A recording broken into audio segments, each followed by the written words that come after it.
Okay, guys, we are live. So for those listening at home, welcome to the Dungeon Musings YouTube channel. My name is Kevin Madison, and I will be your friendly dungeon master this evening. Tonight, we are continuing on with session 26 of our ongoing campaign, playing, wow, Paizo Publishing's very cool Pathfinder 2nd Edition, set in mostly the setting of the Barrowmaze as written by Greg Gillespie. But we're also currently exploring an older setting written by Carl Sargent called Top Ballista, the Flying City of Serene. And with me tonight to explore the Flying City are the stars of our Barrowmaze campaign. I'll go the order that I've got you guys. Oh, I think I've got you... no, I don't have you lined up properly here. So I have you lined up properly on the screen here, but I do not even a single one of you. We'll go with the... Oh, we just saw... Stevie, can you still hear us? Or did we lose Steve altogether? Well, he's still in Hangouts. He's still in the Hangout, so we've lost Steve for the moment. But let's start off with Jeffrey. Hey everybody, I'm Jeff, and I'm playing Badonk Bent Bucket, everybody's favorite circus goblin. Nice. And next up is John. Hey everyone, I'm John. I will be playing Drook, the raging druid of animal forms. Awesome. And last but not least is Arlen. Hi, I'm Arlen. I'm playing Angus the Wizard. Nice. And then Steve, once he gets back, we'll do an introduction with him. Steve-O, can you hear us? I don't think so. So. And I'm drinking Highland Park. Wow, pretty nice. I am having coffee, because it's been a long-ass week. All right, so then, where we last left things, I believe... Actually, we'll pick up and we'll do summary as we go along here, because I think that where we last left thing, or where we're picking up our session, is we hear the sound of labored breathing and darkness. And then we hear kind of... and the sounds of little hands and feet on metal. And then we hear something moving, and we're beginning to see something in the darkness of what looks like a service corridor, or service tunnel of some kind. And as the some electricity kind of arcs along, it lights up very briefly this tiny, cramped, like pipe and wire-filled corridor, and it's a little goblin. And this, of course, is Badonk.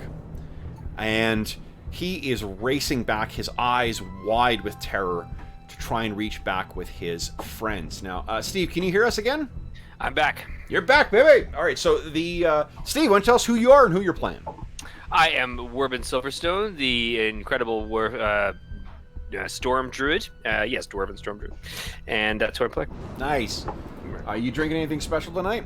Oh, thank you for asking. Yes, I am drinking Dewar's White Label Blended Scotch Whiskey. Nice. Affordable and aged in oak casks.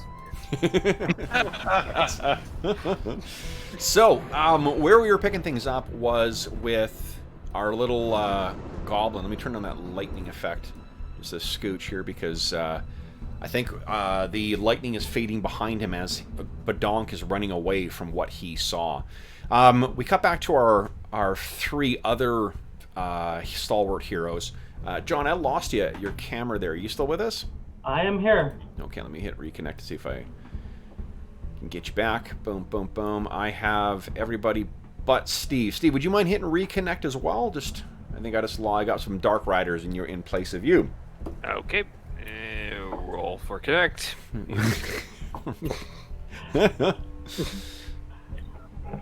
Boom, got you back. Excellent. Okay, so what we can see is having blocked the... I guess first what we see is this, enormous kilted young man who's kind of filling the corridor. And he has a panicked look on his face as well, too. All color is drained out of it. And he... his eyes are kind of darting wild as his allies have been trying to, find a way to kind of get past him. What happens is that, as you're waiting there, Angus, you can slowly feel that like blinding terror that that gripped you subsides, and you begin to feel like your heart is still pounding away in your chest, but you're beginning to gain control over your limbs again. And I think that as you do, there's likely a wave of exhaustion that hits you too, right? Where you kind of and collapse against the side. Now, Druk and Werbin, you guys, I think Werbin was holding up the rear and Druk was right behind Angus. Druk, you can now see that Angus is not rigid and blocking the whole way that he was before. So let's pick up the scene there. Oh, Badonk will be back in a moment. Angus, what do you see? Or what do we see as you as this subsides? Well, Angus is, kind of slumped against the wall and gradually sort of slides down sort of into a sitting position and kind of...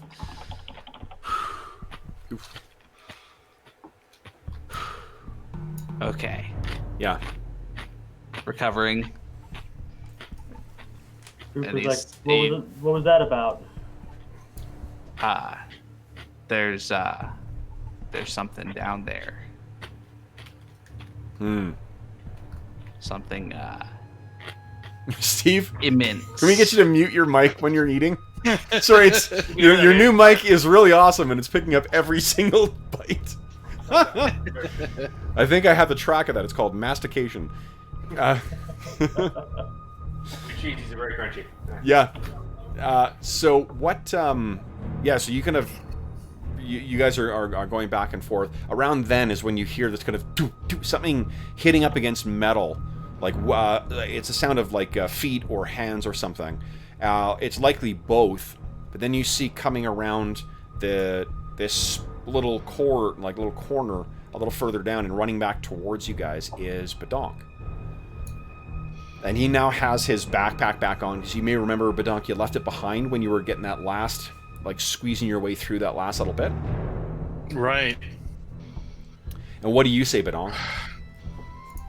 He is frantic, and there's a dragon down there.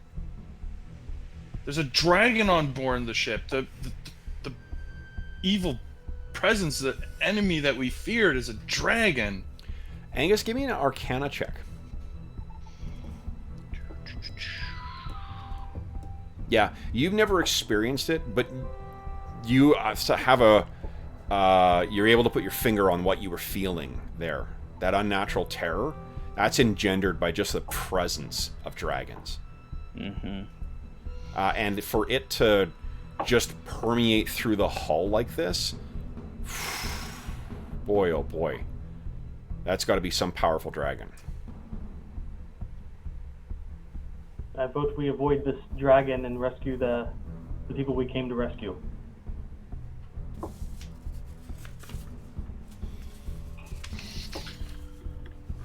Badonk says they're doing some kind of evil down there.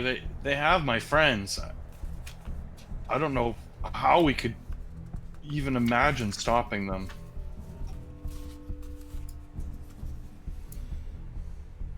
Drew looks to Angus. You know about dragons. What do you think? Badonk, what do you mean they have your friends? You mean the specific gnomes or just gnomes in general? Yeah, my specific gnome friends Are down there. are down there. Nope. Unless she's lying, that's not what he saw. What? I thought, well, they weren't there. He said go get them, didn't he? That's a difference. Yeah. Oh, okay, yes. They weren't there yet. Sorry, the dragon was asking for them to be summoned.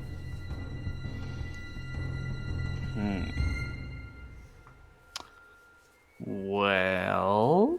Do you describe anything else from what you saw? They had a bunch of machinery and stuff they were doing. I couldn't really All designed to kill goblins. tell you what it would do other than kill goblins. If we can't stop them, which I don't know how we would take on a dragon, I fear we might have to find a way to crash the city of Serene itself. Can we just blow up the thing they're using to summon the thing with? I'm not sure he said about the summoning thing. No. Well, Just like there's, if you guys want to, I mean, I'm fine with you guys role playing it out to get that information out.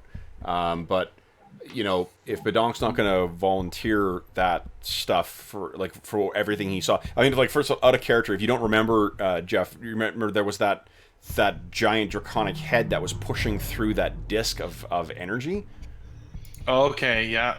Yeah, so if I take it that's something that he would have mentioned, that Badonk would have mentioned to the guys as well. Right. So they're attempting to summon something. And if it's a dragon summoning something, I don't even want to imagine what a dragon would summon. Yeah, the thing crashing the city would be extreme. You roll a 21 on your Arcana check. Yeah, but this could be something... Yeah, well... What was the guy's name who warned us? The wizard? The wizard was... Sorry, I can't remember his name. Oh, that's okay. I've got him... The goblin, or? In the handouts. Phidias Ornak? Phidias Ornak von Scuttlecup III. Yeah, he was warning us that this could be trouble for the whole world. And I believe it. Do any of you have experience? I'm a lowly treasure hunter. I am not a dragon slaying. I just hunt bounties. I don't go after dragons. All right, this is a new one. Yeah, they're the reason they're the top of the food chain. So Angus, what you know from your role from before is that there's very few, because of the position in kind of the hierarchy, or in the position in the world, I guess. Dragons really are the apex of apex predators, and they're sentient and brilliant, and arcanely gifted. What the things they seem to at least value and respect are either power or other dragons of their kind. Oh, so maybe it's trying to summon another dragon. Well, that was the form of what you saw, was a giant dragon head. Okay. So, if... Well, the last thing we need is 2 dragons. Yeah, I mean, particularly given what the technology or the type of technology that your friends, the Spectre Chasers, were working on, right? Mm-hmm. Yeah, necromancy and electricity. Not good. Mm-hmm. You can assume that Angus would fill in. I mean, I don't want to play your character for you, but if they tell you, if you ask what color the scales are, you would know what type of dragon it is, and you would know, with that roll, you would know enough about what kind of breath weapon it's most likely to have. Yep. So wait, so if we were like, so let me get this straight. So we're in a flying city, there's the surface level, and then underneath there's all the machinery and stuff that's keeping it aloft, right, is the basic idea. And also there's sprawling service corridors, and there's old gnomish quarters before the gnomes got used to living on the surface. So there's these winding, tunnels to get around in here. There's also an abandoned transportation system, like a subway system that used to be in operation. So there's all sorts of things that, wind and honeycomb their way through the giant rock that's underneath Serene. So, like, are we talking about, like, staring down a dragon here? That sounds a little, tough. Or are we talking about bringing down the city? Is this where we're going with this kind of stuff? That's Badonk's idea. I think that killing the goblins or the gnomes that are driving this thing and so that's crashing it into the ground is easier than fighting a dragon. You're talking about probably true. Yes. You're talking about killing like close to like 20,000, 30,000 sentients. Then. So sentience. That's Gonna what you gain call some goblins? shadow for that. Yeah. Well, and how many do you think will die if we attempt to fight this dragon? Well, at least 4 of us. Maybe we should... But what color was the dragon? Isn't it blue? As if that's gonna help. I was assuming it was blue, but from the description. But yeah. So, well, I'll tell you guys that this is a So that's lightning. electric breathing dragon. Yep. And that's also probably, I wonder if that's tied into, like, if he's sort of the power source for this whole project, because he can, you know, summon up electricity that Was the dragon breathing his weapon to power the machine? Did Badonk see that? Nope. no. But No, it they wouldn't seem to be trying to use my friend's technology to... Maybe this is a dragon that has died, and they are bringing it from the spirit world. Because I know my friends are experts in the spirit realms. Here's another tidbit of information that you would know as well, Angus. Though to the casual observer, dragons would all kind of look the same, there's some pretty telltale ways of telling them apart. Not only from the color of their scales, but the makeup of their skulls. The way their horns grow, whether they do or do not have frills, whether they have, you know, like a tail type thing. Dragon phrenology. Exactly. Yeah. Draconic phrenologist. That's awesome. Will that help us? Does anyone have any idea on how to fight a dragon? Well, what if we, you know, just spitballing? What if we like blew a hole in the bottom of the lake, like and then flooded kind of like the lower decks? Would that maybe at least give us a distraction, do some damage? Might fry the entire city and cause us to plummet out of the sky, but that's just me making a guess. That's misjudging the size of the lake, guys. Yeah. It's yeah. It's more of a pond. I think better idea is that if the dragon uses electricity, I wonder if our gnomish inventor friends have any type of like grounding system, or, you know, since they're used to high electricity, you know, gadgets and all that sort of stuff, if they have, you know, electrically resistant suits that they could build for us or something that might give us the edge taking on a dragon. From the size, this is something you would know as well too. From the size that Badonk described this thing, it's suicide to fight it head on. Just yeah, your characters would know this as well too. You guys are We're all at fourth level. Yeah. well. I mean, like, Yeah. it's not even so much that, like, it's the size of the dragon. That's a good way of kind of judging how old and therefore how powerful these things are. This was a huge fucking dragon. Like, and I don't mean huge in the sense of the size. I mean, Badonk, this thing was massive, bigger than, you know, the largest barn he's ever seen. That would suggest it's quite old and it is quite powerful. So those dragons grow their whole lives and just get more and more nasty as they grow. yeah. So Bob, Yeah. you said they couldn't finish the ritual. They needed your friends. It's what they seemed. The dragon was yelling for them to be fetched. So I think if we want to stop the dragon, we need to get your friends free, so the dragon can't get them, and hopefully they blow themselves up. Maybe. Potentially. Or maybe they have some idea of how to deal with a spectral dragon. Or the gnomes might know how to sabotage their own equipment or build in a failsafe, so that if we free them, we could get the knowledge to stop it. Maybe that's what we should do. Okay, first things first. This is what the Nagput looked like, incidentally, guys. Skeksis! Yeah. Speaking of that, I don't like how they rebooted the Dark Crystal and made the Skeksis their own things. I stopped watching after 8 minutes. Yeah, me too. And I love the first movie. So, what are we thinking, guys? I say we rescue the gnomes.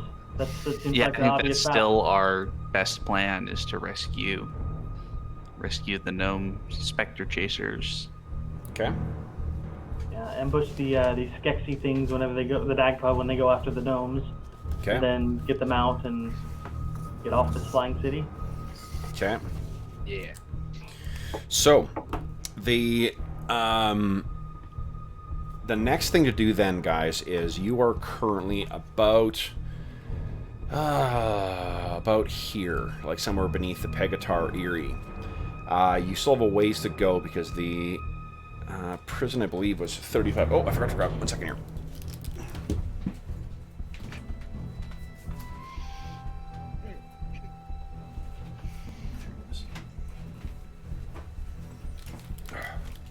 Fortunately, it wasn't buried too deep. Okay.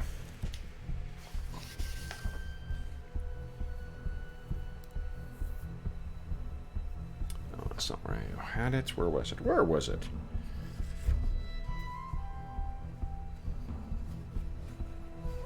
Ah, here it was. Right over here. This is the council offices and the watch.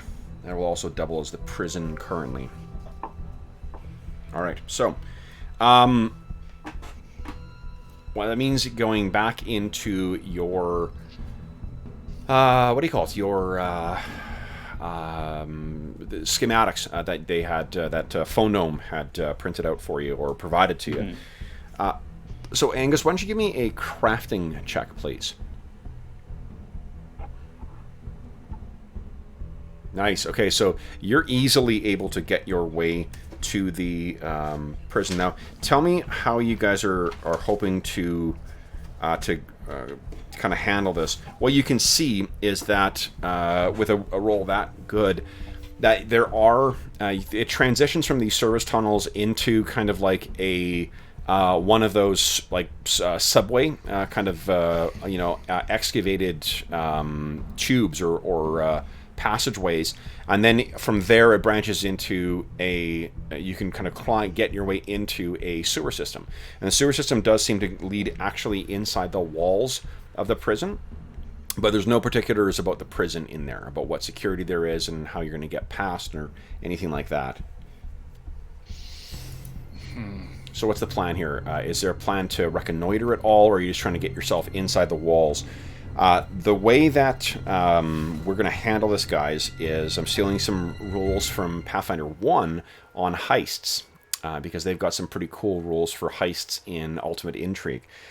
What this will do is it'll basically, you can think of the getting to your goal. There's going to be a series of obstacles that are potentially in the way. You know, one of those would be the guards on patrol at the gates, and then the walls themselves. You guys will be able to get past that inside. But the prison, it sounds like, or what's been set up as the prison now, is going to be substantially different from what is on these records. Mm-hmm. So, what's the plan here? Do you have a rough approach in mind, or you're just going to get there and then kind of plan from there? We won't know anything until we see the place. Yeah, unfortunately. You guys did have some ideas from before as well about how to approach this. There was some talk about the different abilities you guys have.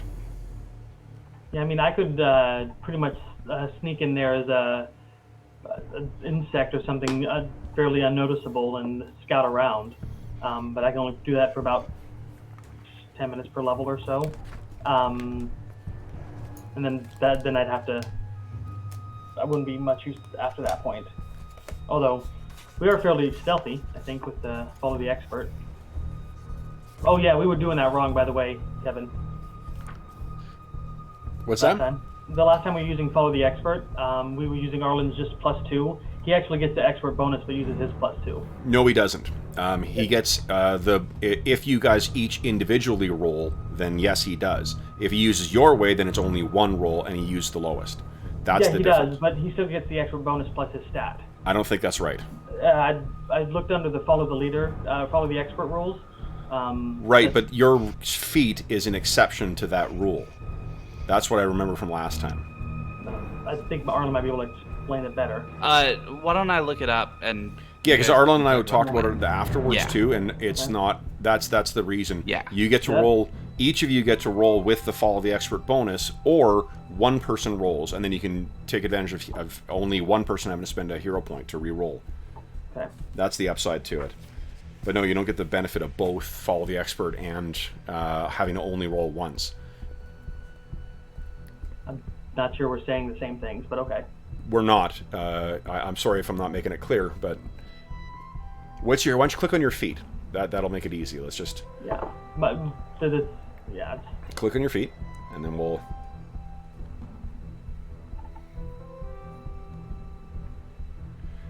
Yep. Mm-hmm. Said the roll separately. When you're avoiding notice and your allies follow the expert, you and your allies can roll a single stealth roll using the lowest modifier instead of rolling separately. So you still would get the bonus of follow the expert. No, you're right. Yeah. Yeah. Okay. Yeah, just saying because I think you get your level plus. Yeah. No, that's fine. Whatever it is, plus Yep. his 2 for Dex. Okay. Okay. So, what is? Do you guys have anything you want to plan before we get to your first obstacle, or? Can we see? You said. Can we see like the sewers go directly underneath this building on the map? Right. They do. And Yeah. So, yeah. Okay. So hypothetically, we can at least get into the prison. Maybe we should plan a rendezvous point in case we get separated or we have to skedaddle. Yeah, that would be a good idea. Okay. Because I think the hideout might have been compromised with those guys knocking on it, and we had to escape real quick. Where are you thinking of a rendezvous point? Do you mean in the, like in the sewers themselves, or in the the Undercity? Without Angus, we're going to get lost. I'm thinking we should somewhere in the city. But that's not. I don't think there's a good. I think the solution is don't split up until we have the kind of finalized plan in motion, because I'm the only one who can really read this map that we've got particularly well. And if we go out into the main city, we're just going to get tracked down by those goblins and, finished off one by one. Okay. So, assuming same marching order then, Angus first. Now, what are you doing about the lighting situation as you approach this area? Because it will be... light may shine out from the sewer then. But Donk, you've got dark vision or low light vision, right? Yeah, I think so. Yeah, you do. Dark vision. Druk has low light. I have dark vision. Right? Yeah. Okay, well then maybe we put Angus in the back at this point so that he, and he can just hold on to a rope or something behind you guys. Oh no, but he needs to lead the way to do the map. Yeah, and and he needs light for the map too. Yeah. Yeah. Well, so does Druk. Druk needs at least some light in order to see. Yeah. So. Yeah. How about we do the goblin up front? That way you can see over his head most of the time, and then I'll be right behind you and where we could take up the back because he's got dark vision. That way the two people that can't really see well in light can use it sparingly. Okay. Can I control how, I'm imagining it as a ball of light. Can I make it into a small pinprick and kind of hold it inside my cupped hand? Why don't you give me an Arcana check? Let's see. This will tell us whether you're at this point able to do this. Yeah, absolutely. All right. So I'm gonna essentially a makeshift hooded lantern with my hands with the light. Well, no.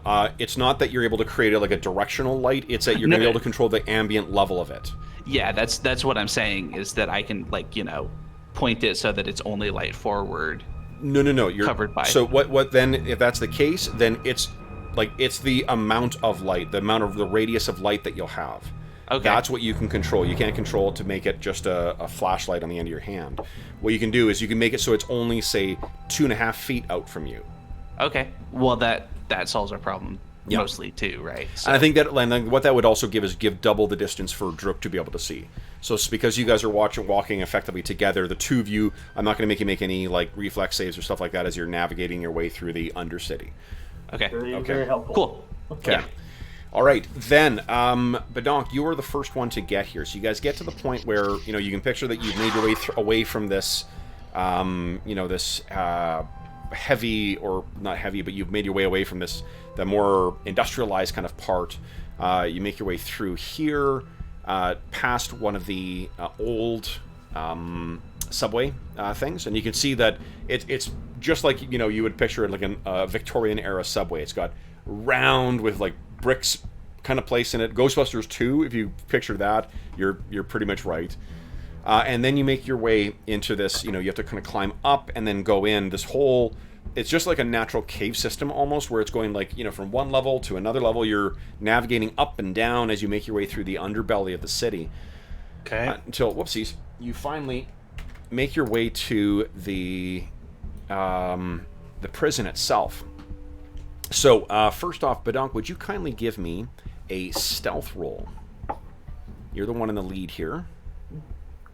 I think you're pretty awesome at it as well. Whoa, yeah. Oh, that's a good roll. Okay, so, Badonk, as you make your way up towards the entrance, do you? I'm picturing that you're going to wait. You know, you're going to kind of make everyone wait as you check out the last bit of distance here. Yeah, I think so. Okay, so you get there, and what you get in, and thanks to your dark vision, you don't need any extra light. It's still storming outside too, and I think that the sewer is probably filling a little bit with like runoff from the yard, because it's still pouring rain in here as well. In fact, let's do this here.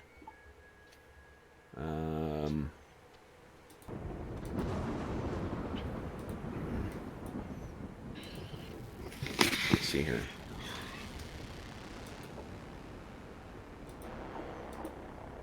Oh, there we go. So you get there, and you can kind of picture, you know, in the film version, we see looking down as the lightning lights up the sky. We look down through this grate, and we see this little goblin being covered in water, looking out. And what you can see, Badonk, is that you are actually inside the walls of the prison. Oh.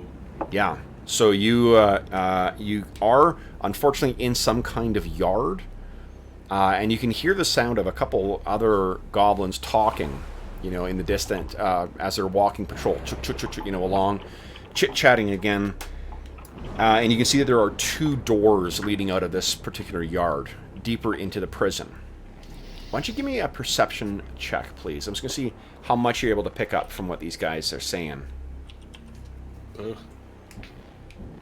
Not much. Okay. 10. Not much. It's you hear just them talking about, hey, did you see that guy?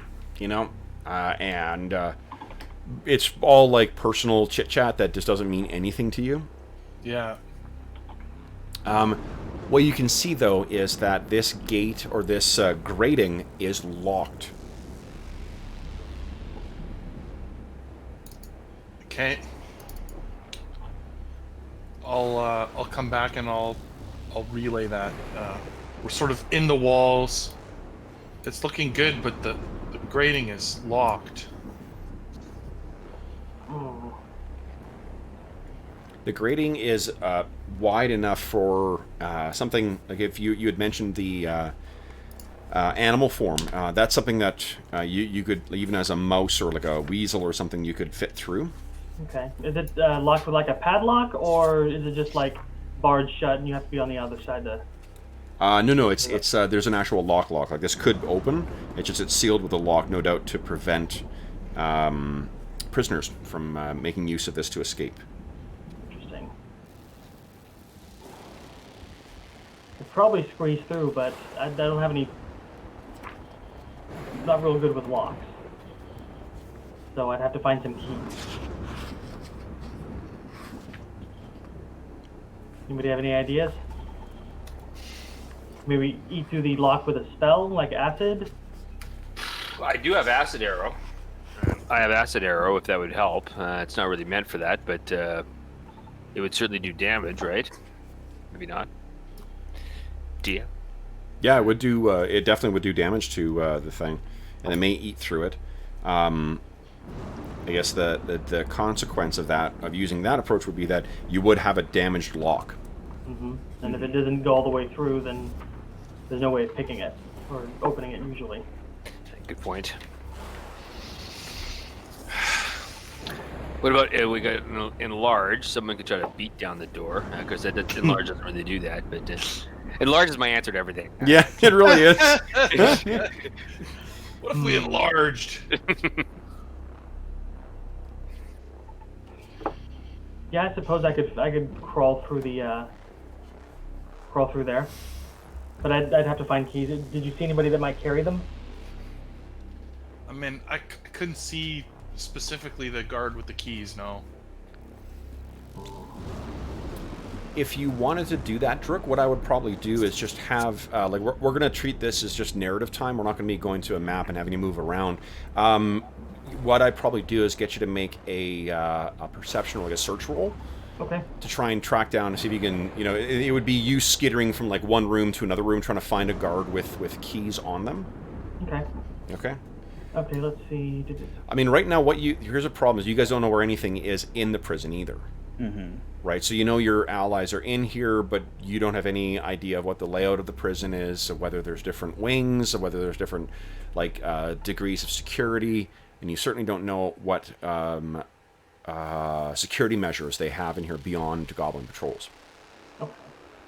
So yeah, I think I'll squeeze through the foreman animal that's just small enough to fit through. Okay. That might be strong enough to pull keys with them. Okay, what are you thinking? Past form lets you get to anything from a cat down to a praying mantis. Gotcha. How wide are the bars? You like a cat or something like that could easily squeeze its way through the bars for sure. Okay. Like you couldn't fit a small size thing, but a tiny creature you could. Okay. I look over at Badonk. What kind of animal will goblins be least likely to eat? Least likely to eat. I mean, that's a good question. I know they hate dogs, but dogs aren't an option.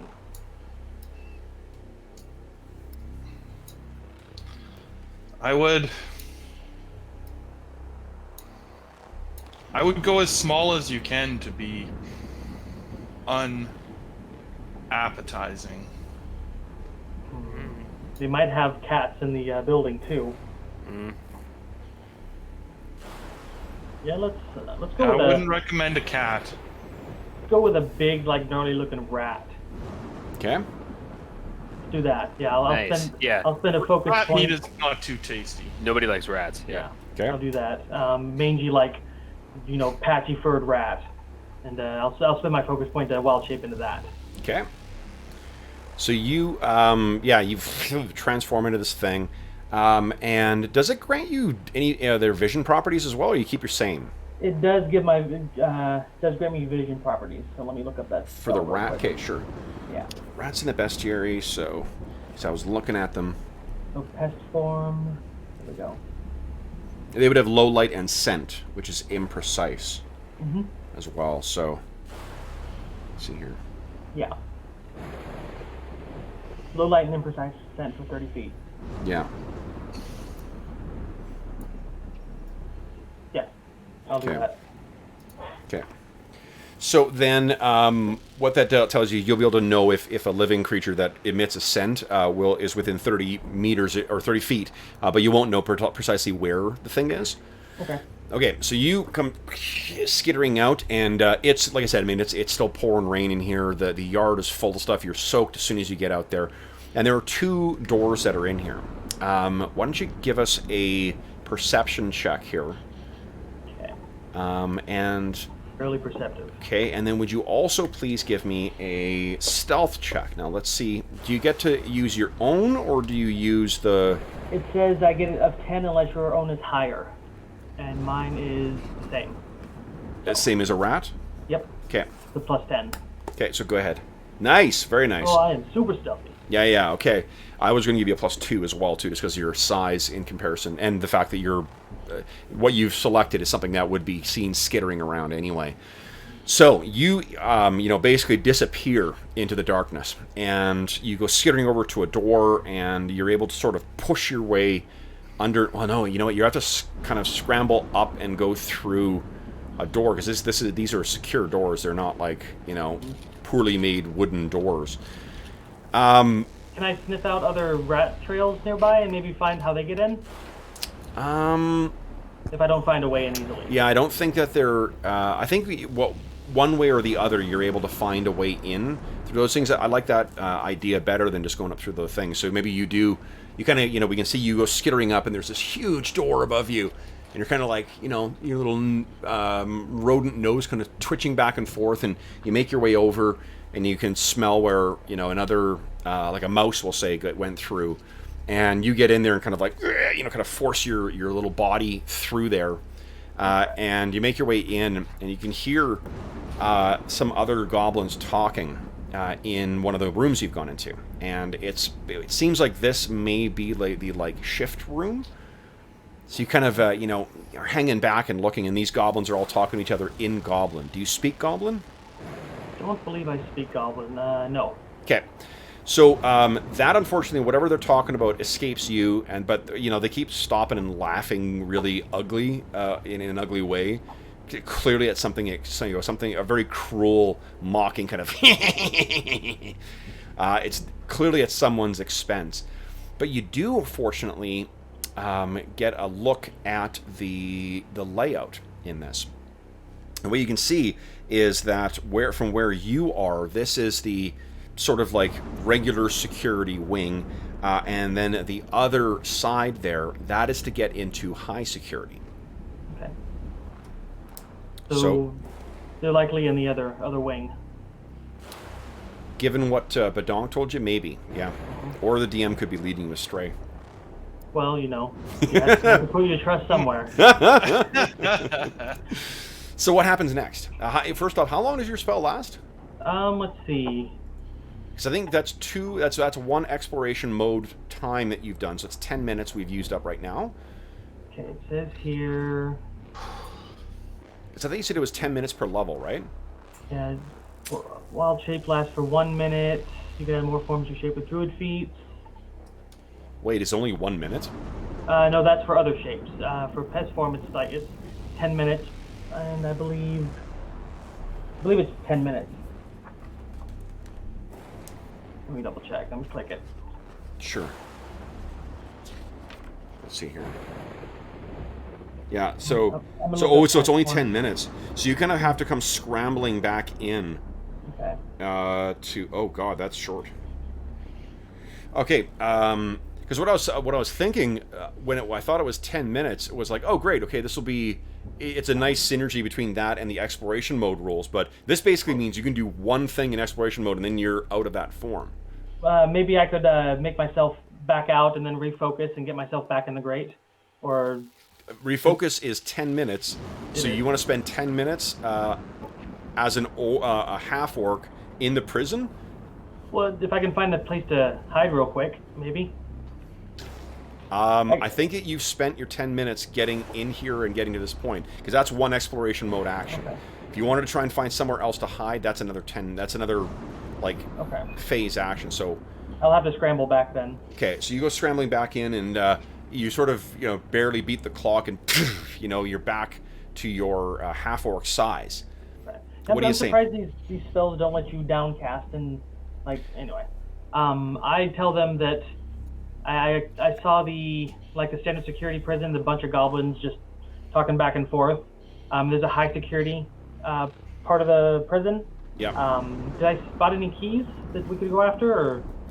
You spotted the layout of the stuff. There may be keys on the. I don't think you rolled well enough for the keys, but you have a layout at least at the prison right now. You could try again, I guess. Now the thing is, just as a reminder, the way that, because we haven't had Sir Yvain's been really the only one using focus stuff for extensively. You can refocus, but once you've done that, there needs to be some substantial thing that happens, like a combat or some major exploration mode, because the rules as written, there's nothing to prevent a paladin with lay on hands from just healing everybody up by spending time, and I think that just breaks the fiction. Gotcha. Yeah. Well, no, I'm thinking. Did I kind of see how the guards were moving around as I was running around there? Nope, that's not what you went looking for. Okay. I was thinking, without the keys, we have to break through the lock to get out. That's obviously going to happen, and whether we can do it quiet. Well, with a also, spell, so here's something to think of too. Would it be, do you think, the guards that would have the keys to the sewer, or would it be something different? they'd probably be stored up somewhere. The guards may be for doors, but not for the prison grate. because prisoner could knock them over the head and take them and get away quickly. Exactly. Yeah. So we're probably gonna have to make some noise. And Who's got society? Anyone got training in society?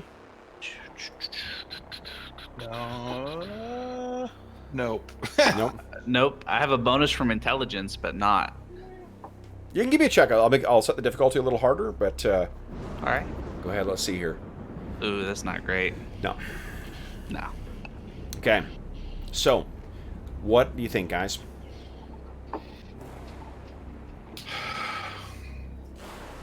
So, does anybody actually have thievery to try to I have pick a little bit. Like, I mean, Are you trained in it? what would which column would tie that? The proficiency T. column? Yeah. No. Like, I have 0 proficiency. yeah, So just natural skill. Yeah. Well, and Okay. also, like, some of these things are things you need And trained only. You need training just to Yeah, try. Yeah. Yeah. So, let's see if picking locks is one of those things. I suspect it is. in Pathfinder First Edition, disabling device was a trained only skill. Yeah, it's trained only in PF2 as well. Picking a lock, disabled device are both things. So,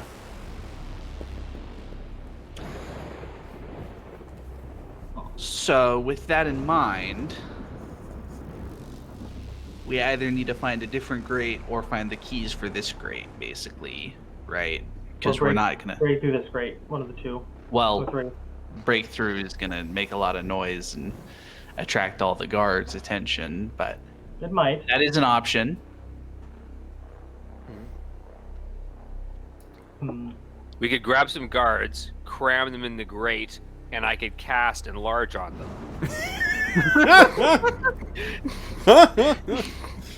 what's that called when you put the conclusion before the hypothesis? This is the planning equivalent thereof. Leading the question, maybe? I don't know. Yeah, that's the only thing Drew can say is either we hit it with magic and then that breaks the lock, or we break the lock after we hit it with magic. The only thing he can offer, other than brute strength, and that will make noise. Okay, so let's talk about the structure of this whole thing, guys. You are currently past one of the obstacles and one of the potential combat encounters because you guys are past the wall. That doesn't mean you couldn't go back beyond that and then try and find another way beyond that first barrier or obstacle and try and see if that is a more direct route in. Okay, sure. Yeah. Like this, and this is where you get an opportunity to be kind of creative with the things. I mean, if you can find some other way past this lock, you're not wrong that you could potentially break it as well. But there is all the different potential consequences that you guys had already discussed. I don't think acid arrow was too bad of an idea if we want to break it, but That's the best idea we got, sure. that seems like the best idea for getting through here. The question is, do we want to go back and try to, pop out of the sewers outside of the prison instead? Yep.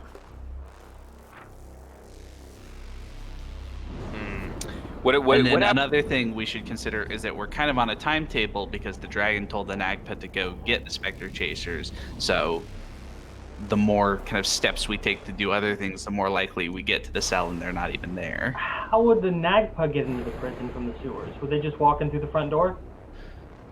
Surely they would just go up to the surface, right, and walk in through the front door.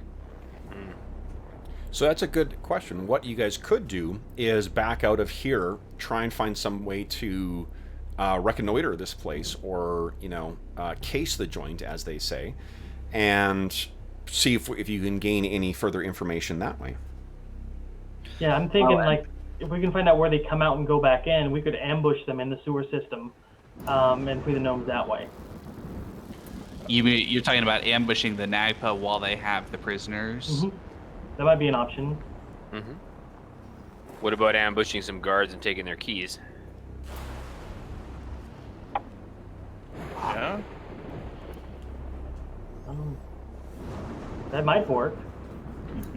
It's just we found out what happened with the other 4 guards, and yeah. Yeah, I can't imagine that the Nagpa taking the Spectre Chasers back to the Dragon would be less heavily guarded than the random patrol we ran into. Seems unlikely that they would be an easy target to hit. Well, and Nagpa as well. I think Badonk did have experience with them too. They are quite magically adept. Yes. Yeah. I can tell you that. Yeah, 'cause Magic remember- was what well, Werbin was there too. Yeah, you were set upon. Oh, that's right. Werbin actually saved your bacon, I think. It was you and Wes that were set upon by 3 of them. Yeah. Shite. Maybe it is less dangerous going into the prison. I have spider climb. I could climb over the walls if we find a spot that's dark enough that I don't get seen. And probably carry 1 or 2 of you.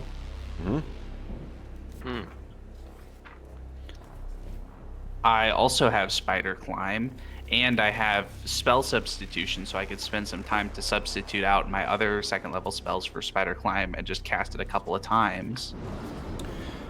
Would you, Angus, kindly give me a craft roll again? There's something that I think might occur to your character.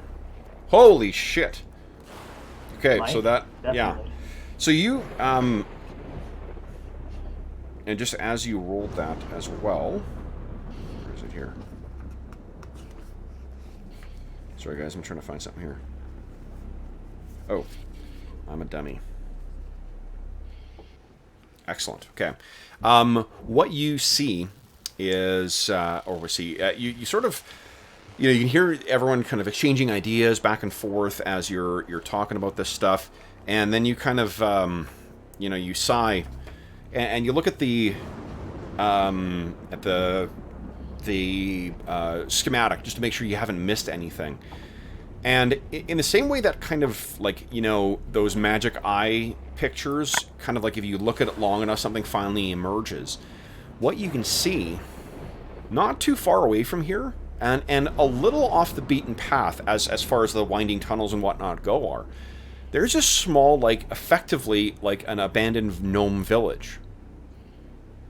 So if you wanted to get a place that was sort of like a staging point, as it were, from which to sort of, because if I can't remember what your plans were for meeting up with the ship afterwards, but you guys are currently a day over, when you were supposed to be out, right? Because you took the night to rest in the Spectre Chasers headquarters. That's right. This place seems like, it looks like it's off the beaten path. It looks like it's a little tricky to get to, so that might be a good pick. It's going to be a little cramped for yourself and for Drook, but it's not too far away. What do you think, guys? Let's go for it. Yeah. Okay. I don't know. Now, what is so you have this place you could go to, which it'll probably take you, I think, about maybe half an hour of wandering and winding through these tunnels here. Are there? Did you want to go there and kind of formulate your plan and then execute it, or were you planning on leaving the sewer, finding a way up to the street, and then doing whatever other thing you want to try? The spider climb and stuff like that. Like, I don't want to take you guys away from your plan that you had. I just want to let you know that this is something else that Angus has spotted. So my suggestion would be to secure our base of operations first. No, I agree. Because if we need to retreat and fall back somewhere, that's where we're going to go. What I will also say is that because you rolled so amazingly, you will be able to communicate to... It's effectively the same thing as, like, as the like showing the action that allows you to point something else out to someone. The rest of you will be able to figure your way down here. You can picture that as you're going, you're kind of like marking stuff on the wall, like here. Remember, you keep your eye out for it's the third one on the left. That's when you're going to go down. You crawl along until you see the marking of the, whatever you want to mark on the wall to here. So each of you guys, if you do get separated, you will be able to get your way here. Drook and Angus, you still need a light source to get here, but you would be able to find your way there. Okay. Is there anything else that you guys are going to do before you head out back into the bowels. Anything you want to do here?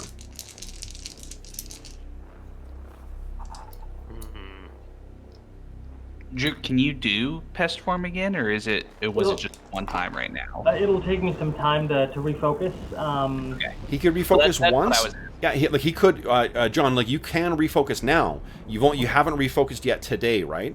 So No. you could do that again, but if you use it again, it's going to be a while before you'll be able to actually refocus a second time.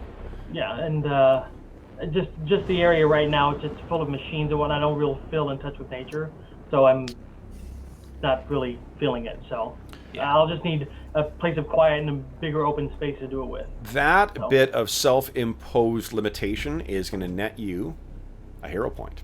Oh, thank you. Ooh. Yeah, just he doesn't like the sewers, and then the goblins carrying the ray gun, and you know. That's right. Those what do you call it? The it's funny you say ray gun. In our Ash game, we actually have someone who has a ray gun.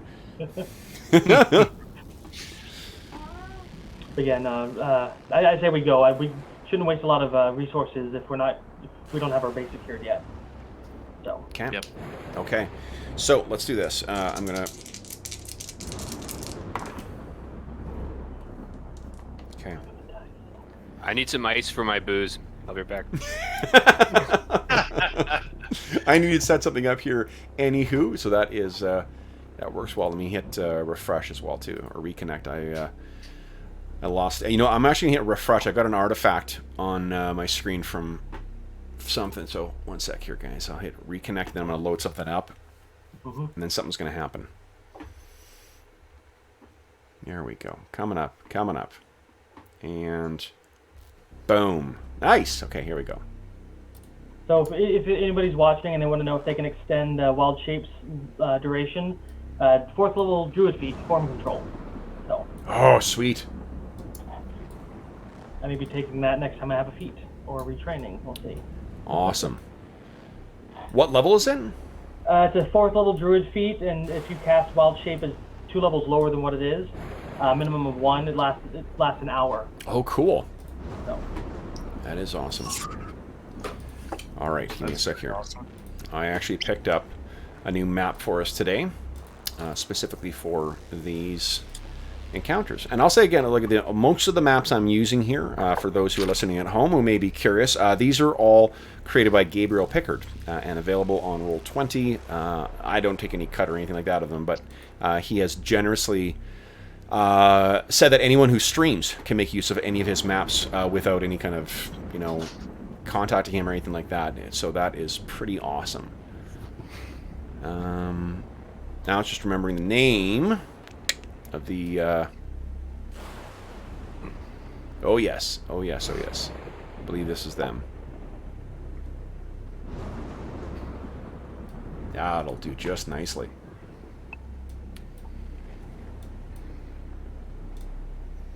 I cannot see Steve anymore. Can you guys see Steve? I will reconnect. Oh, you're back. Okay. He's went to go get some ice. Ah, okay. I did. Hear him. Coming. He's re-iced. There we go. I can see Jonathan. Rolling again. All right. Let's see how we get this time. There we go. Got you back. Here. Nice. Okay, let's see here. Go to map layer. All right, cool. So as you guys are making your way through these tunnels as well too, it's got a it's once again like a real mishmash of different. Is that right? Okay, nice. A mishmash of different like kind of different passages that you're making your way through. Okay. Boom. Let's just do this. Boom. Oop, can I do this? Steve, I need you to move for a sec. Excuse me? Okay. I got you. I moved your avatar. Just a scooch. Okay, so there's that. And there's... Oh, motherfucker. Okay, there's that. Doing the quick and dirty dynamic lighting setup here. I should say quick and sloppy, because this may have some weird, weird things where you're like, how come I can see through this wall? Ignore the wall. Yeah. Just move on. There is no wall. All right, let's see if this is working. Boom. Look at that. Hot diggity damn. Now it's got to turn on dynamic lighting. Boom, enabled. No global illumination. Global illumination is for weaklings. There we go. Now, where is your character tokens? Let's see here. Last I left you guys, I believe, was over here. Nope, wrong button. There we go. Seriously perched on the edge of the flying city. Yeah. I'm getting some appropriate to scale ones here. Let's see.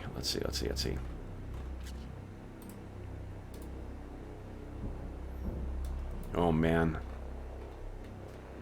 God, these maps are so good. I love them so much. Oh, Yeah, they're always nice. yeah. And there's such a huge variety of them, too. And they also come in downloadable packs, too. So, like, it's not just that you get stuck with just the Roll20 asset. You also can download them and mix and match them in Photoshop or some other image program if you like. So, it's pretty cool. Okay, Angus. Am I correct, Angus, in thinking that you've got your full... Now that you're not concerned about who's seeing what, you've got yourself back to the full radius of your light? Yeah, I think... What is the full radius of your light again? It is... I think it's 20 regular, 20 dim, but I will double check. Okay, no, that sounds right to me. Because it is smaller in this. Yes, 20-foot radius of bright light and dim light for the next 20 feet. Fantastic. Like a torch. Yeah, great. Love it. Love it, love it, love it. Let's see here. Let me just extend the... Oh, that's about right. Okay. Great background music. Yeah. That would be our... another Kevin. Site. Okay. Oh, Druk, you don't have dark vision. You've got Low light. low light. Right. Sorry. Giving You you. can show me all of it if you want. Yeah, we'll keep the immersion for you. There we go. Awesome. All right, guys. So you make your way down into this, and basically the way of entering into this particular part of the city is through.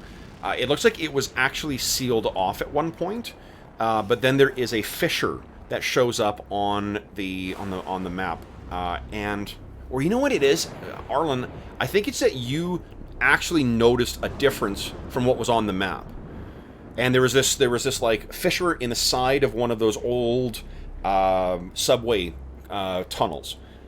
And you were looking at the map, and then kind of, you can picture that you were reading, running your finger along it, and you saw it, you're like, they may not know about this.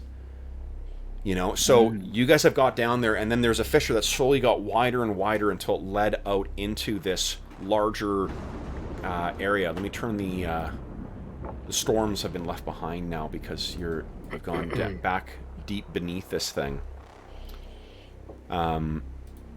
Creepy music still continues, though. So you guys go down, and at first you're going, one by one, but then it starts getting much bigger, to the point where it's about like 25 feet wide, and you're easily able to make your way along. And you almost, if it was not for the, claustrophobic feeling of the dark ceiling overhead, you'd think you were in a bigger area. Like, it's surprising how much space there is beneath here. And this, guys, is where you find yourself.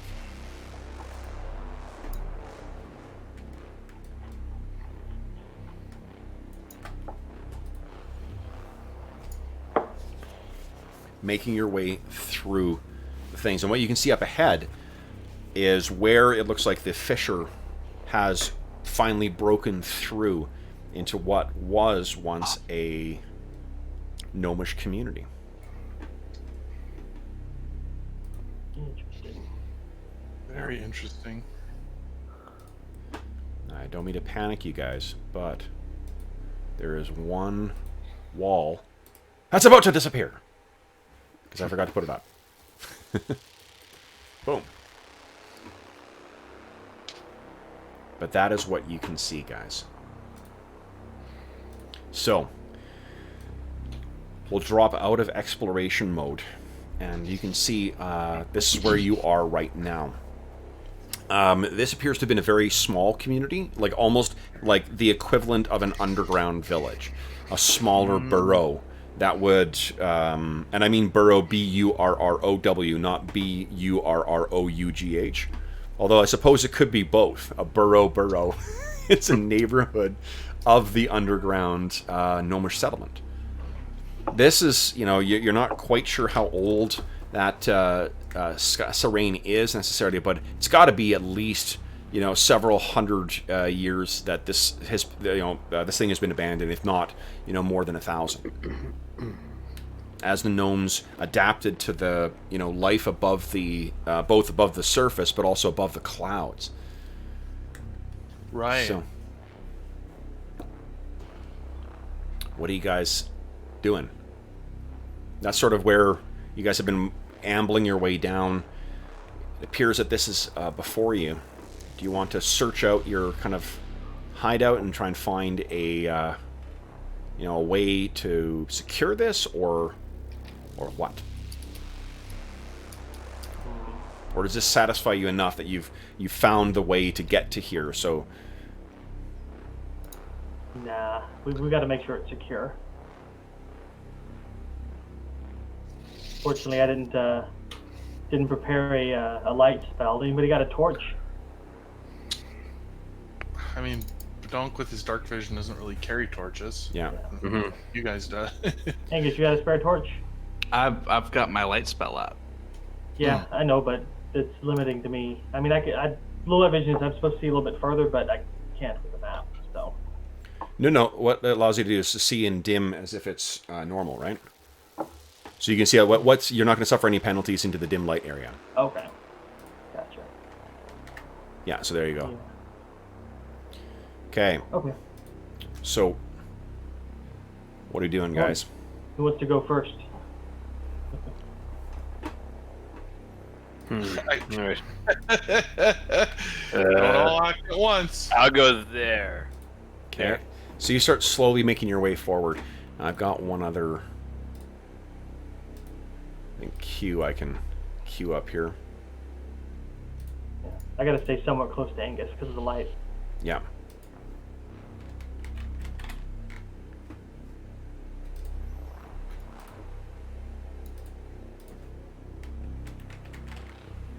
Okay, you're slowly making your way in there.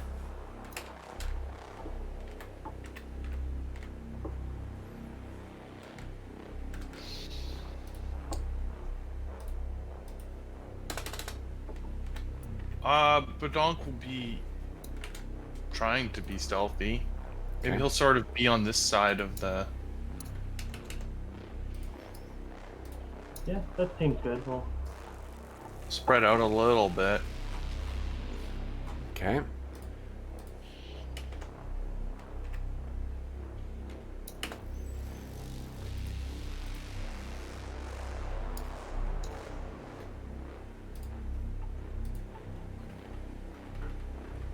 Maybe zoom out a bit so I can see better. Donk will sort of make his way over here, this way by the ruins. Okay.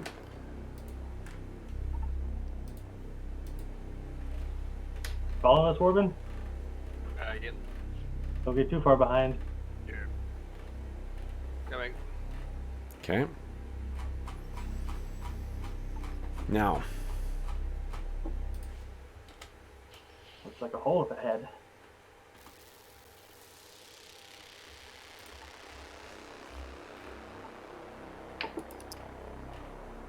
Nope, just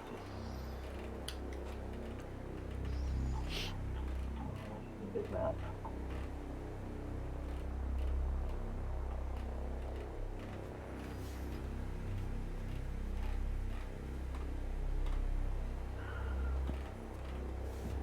okay, so carefully making your way into there. Okay. So stop around there, guys. Werbin, you're pretty close to the wall there. Yeah. Would you kindly give me a perception roll? All right.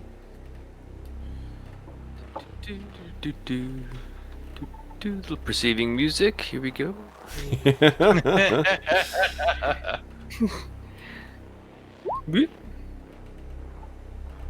What happened? Where am I? There we go. Oh yeah, nice. Okay, let's see. I'm gonna have to look it up on our break. All right.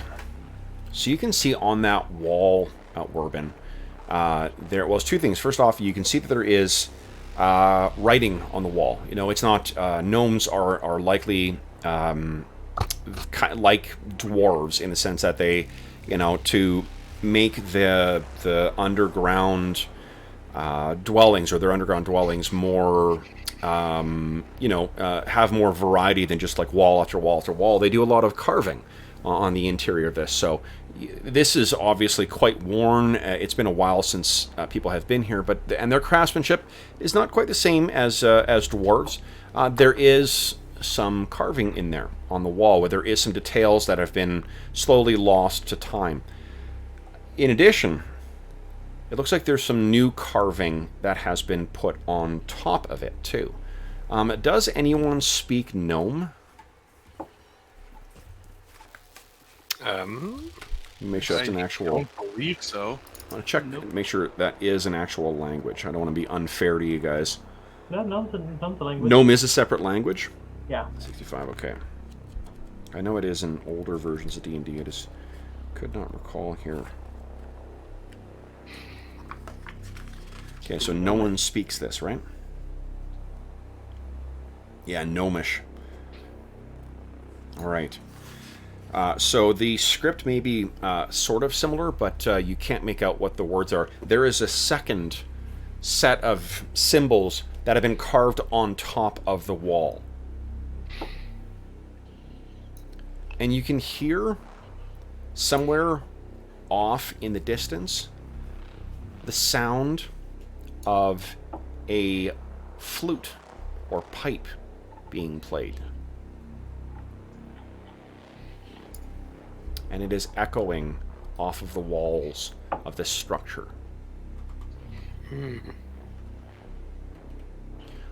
Those of you who can see further ahead, this appears to be some kind of common area up ahead.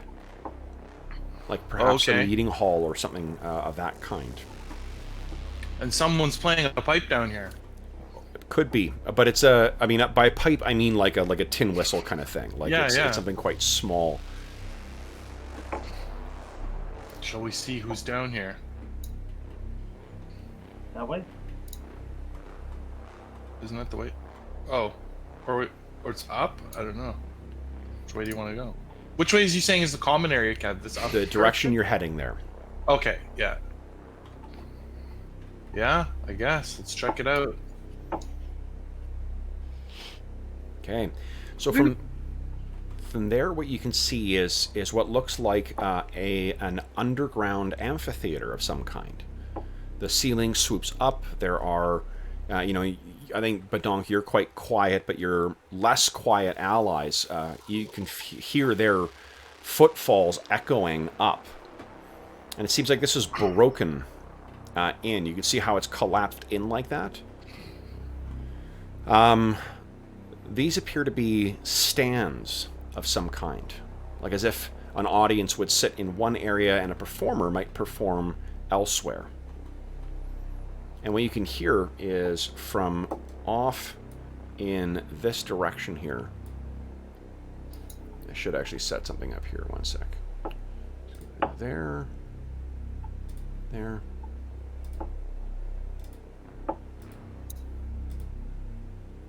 There we go. Okay. What do you do?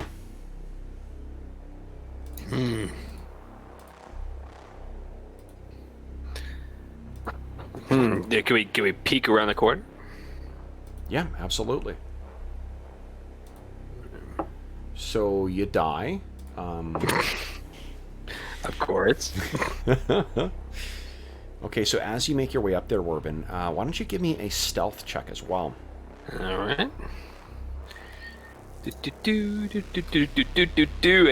nice. Okay, so Warbin, you gesture to Badonk to be like, hold on. You make your way over there and peek around the corner. And what you can see playing over there, let me see if I can find it for you.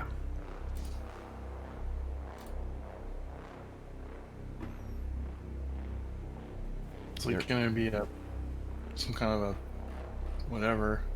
I was trying to think of the name of it. One of the best descriptions ever. It's gonna Like be a centaur, but like the some kind of whatever. Newt, whatever he was. Whatever he is, a goat boy. Okay. I don't know what they're called. Satyr, is that what you meant? A satyr, yeah, that's what I was talking about. Satyr. I did that. So a fake creature. Okay.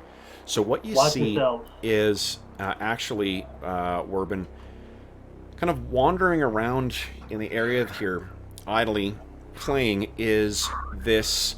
It looks like a gnome with a big, bushy kind of mustache, that soup sound. It's got a lot of, what do you call it?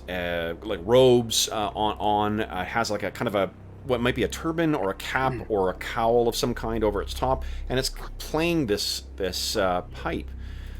But the unusual thing about it is nearly translucent and a pale blue color. Hmm. And it does not seem to be aware of your presence. Crack gnome karaoke. All right, let us. So okay, I turned back around and I'm like, I don't know what this thing is. It's a ghastly gnome. Can you give me a religion check, please? Okay. I'm not sure how good you are at religion, but... I got a 4 modifier. Nat 1. Let's go with the nat 1.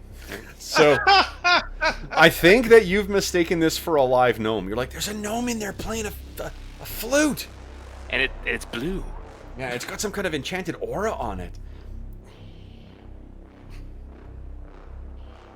So what do the rest of you guys do? I'm appreciating that Warbin has just rolled a nat 1, so he has miscommunicated to you guys what he actually saw.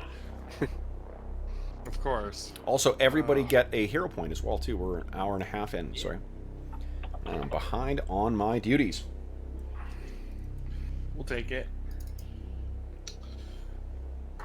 Where's this gnome?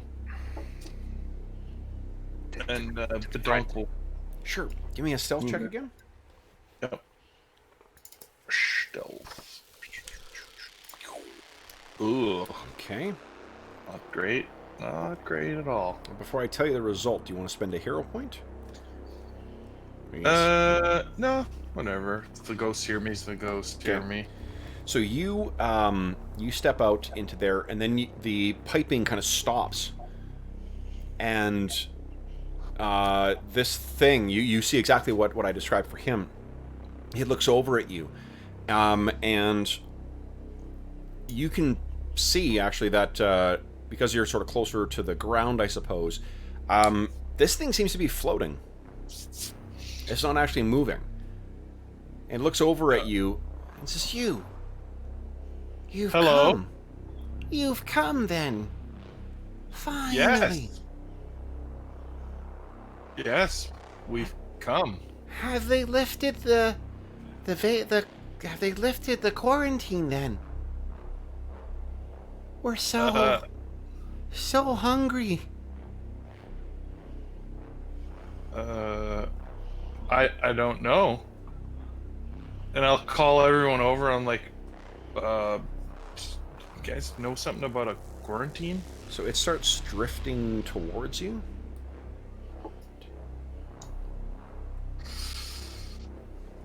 You guys can go ahead and move yourselves forward. And you see what, I'm not sure if Angus or you guys can't see anything yet, right? Nope. Yeah, but I'm gonna step forward until I can see something. Okay. See, and it stops right about there. And do I think it's a ghost? Give me a religion check, please. I mean, I think it's to you. It doesn't look unnatural. But let's see what. My religion is -1. No, so you're totally like it's a gnome. It's a floating gnome of some kind. They Right. Maybe this is a prototype sky gnome. So, Angus or Druk, you can go ahead and give me a religion check as well. Asking the wrong people for that. We I love that you guys are smashed terrible at everything you need.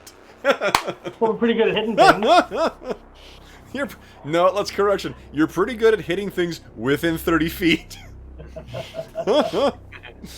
Okay, so yeah, there's something obviously off about this gnome, and the gnome looks at you guys, and its eyes are completely opaque. It's it's drifting over this stand where other gnomes would sit, and it says, "You finally come. My family's been so hungry."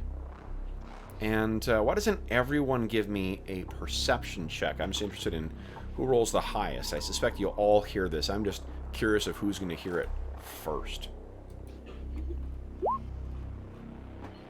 Nailed it.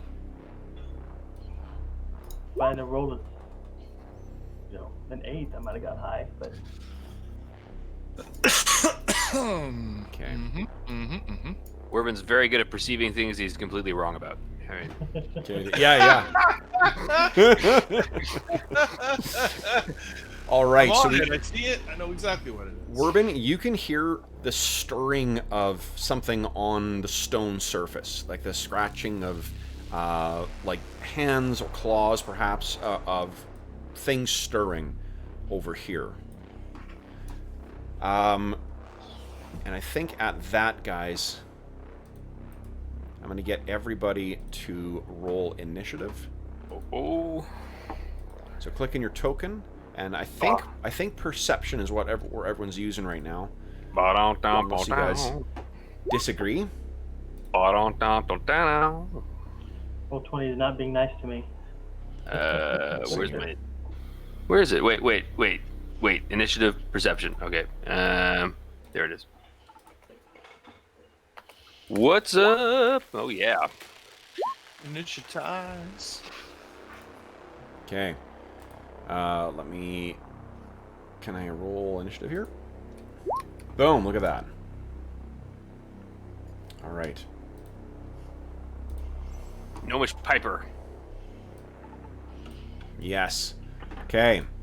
And let me just, I will set up the bar for you as well, just so you guys can, do you find that that's helpful for tracking sort of the mechanical side of the progress as well as the narrative stuff, or do you guys want me to stick to just narrative stuff?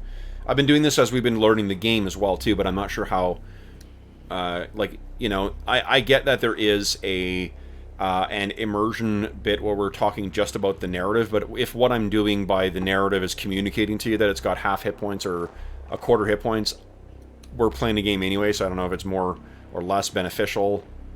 What do you guys think? Your preference. I like the bar. The turn-order bar? Yeah.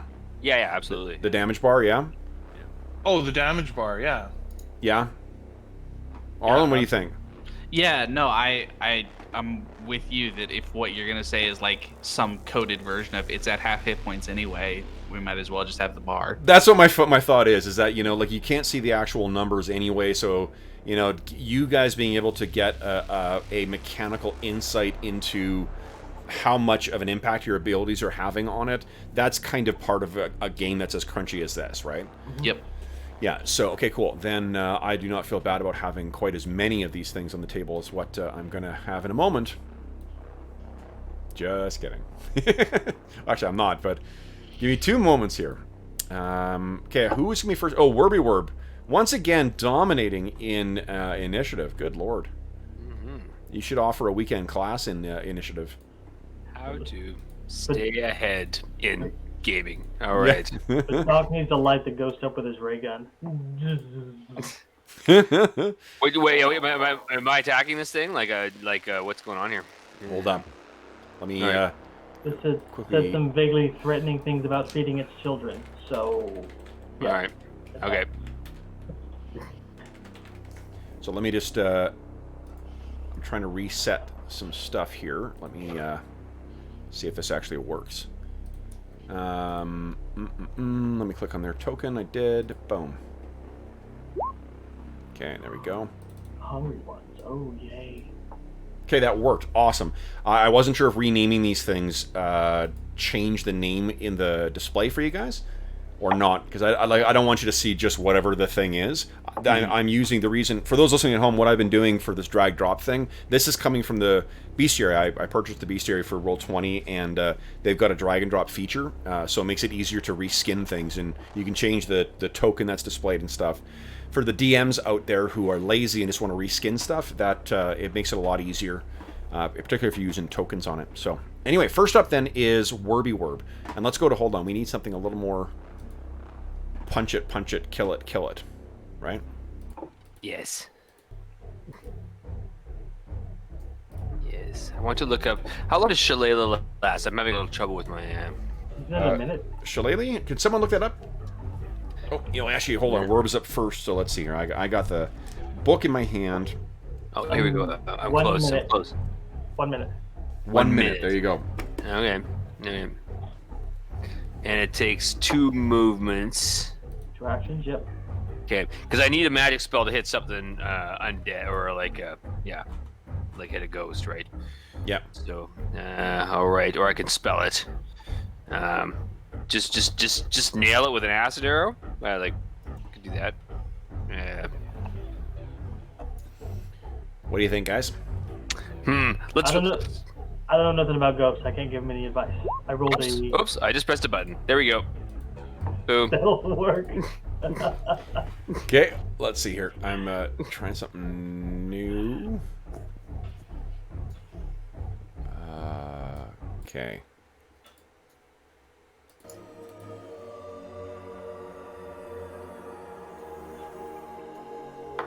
That is way too... How about this one? Yeah, let's use this for now. Test its defenses here a little bit. All right, Ray so of what do we Frosting. got up first here? Who are you, Ray of Frosting? I guess the ghost?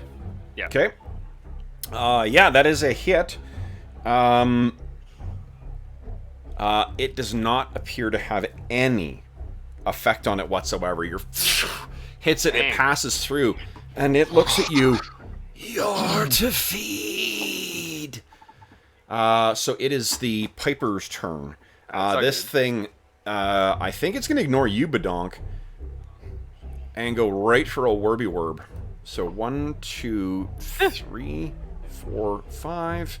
Yeah, I spend 2 actions to drift over towards you, but it, and its face kind of like it, seems to take on a much more sinister and aggressive cast, and then it will. Let's see here. Oh, let's do this. Yeah, it goes in. And it opens its mouth, and there's this keening, piping sound that kind of, fills the area.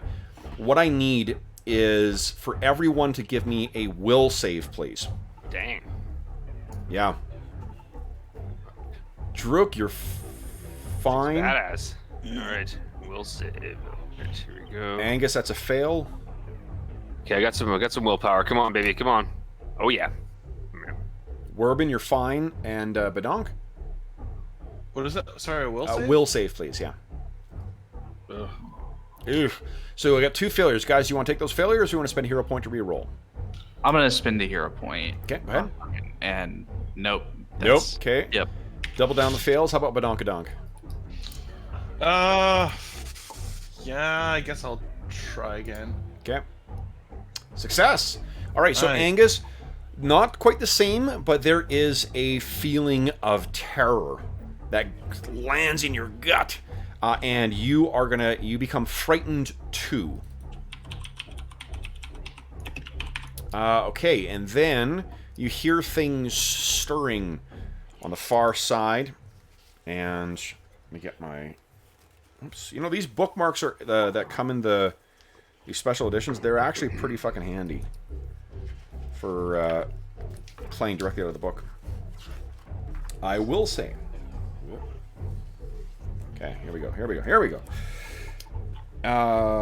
And these guys. Okay, so let's put a couple of these guys down here.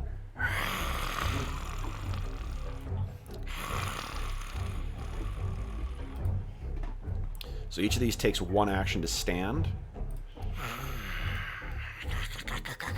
And what this looks like is the blackened and remarkably well-preserved corpses of 3 gnomes that come up. And they're kind of moving in a turkey-jerky kind of way. As they move, you can hear the twisting of old leather as the desiccated muscles try and twist to life. Badonk, you're up next. What are you doing? Oh goodness. So I don't remember when we last made this change. The wraps that I have, are they magical? I don't remember. They are magical. They give you a +1 to hit, and that is all they do. Okay. Oh, so like as in they don't let me hit things that are incorporeal or whatever. That is not necessarily like it's not a ghost touch thing, if that's what you're asking. Right. Yeah. I can attempt to. I guess I'll attempt to punch this thing. I don't. Okay. Whether Badonk. I mean, I guess he still thinks it's a real gnome, so. Yeah. Go ahead. Technically. All right. So I'm going to drop into my wolf stance. Okay. Yeah. Use my wolf talk. Ooh, Wow, that is a big hit. Okay. So what this thing suffers, that is it a crit? So close to a crit. Wow. It takes some damage. Here's the way magic works: is that often these things have fairly complex kind of resistances, and it'll be ways of reducing the damage. But take a look at the thing. You do get the sense that this has affected it. That piping sound that seems to have filled this area, that discordant kind of whistle. You hit it and it comes to an end. You have only used... Oh, did you use all 3 actions? Stance, move, attack, I guess. Yeah. Right, okay. Drook, you're up. What are you doing? Duke doesn't know anything about ghosts, so he's going to do the best thing he can. He's going to stride over here, reach out, and cast a spell on Badonk. Magic Fang. Ooh. So he's already got a +1 to hit, so it's not going to stack, but he's going to double up on his d8s for punching. Pretty awesome. Yeah, so you're effectively, it's as if you got a magic weapon in your wraps now. But that's pretty awesome. Sweet. So 2d8 plus whatever. Yeah. Is that... Oh, yeah, it's 2 actions. Okay. Yep. The hungry gnomes, I'm going to have spent an action for them to stand, so they can only move now. And let's see. The move is 25. Okay. 1, 2, 3, 4, 5. 1, 2, 3, 4, 5. Okay. 1, 2, 3, 4, 5. 1, 2, 3, 4, 5. Hungry is all they say. 1, 2, 3, 4, 5. And 1, 2, 3, 4, 5. Okay, so they are beginning to scramble towards you guys. You can picture that this is like disgusting, little child-sized things with oversized heads that are just like their eyes alight with necromantic power. Angus, you're up next. What are you doing? Apart from being scared. So I'm very scared. I don't know why I said scared, realized, but it's like with a bad Italian accent. That my religion check was good enough to realize that this is a ghost of some sort. Give me a free religion check again. Let's see if now that you've seen these things come racing towards. Nope. But my first one was good enough on the ghost, right? Oh, was it? Yeah. Yeah. Yes, yeah. Okay, so then you ignore it. You can put 2 and 2 together. You can't identify what these things are, but you can assume they're undead as well.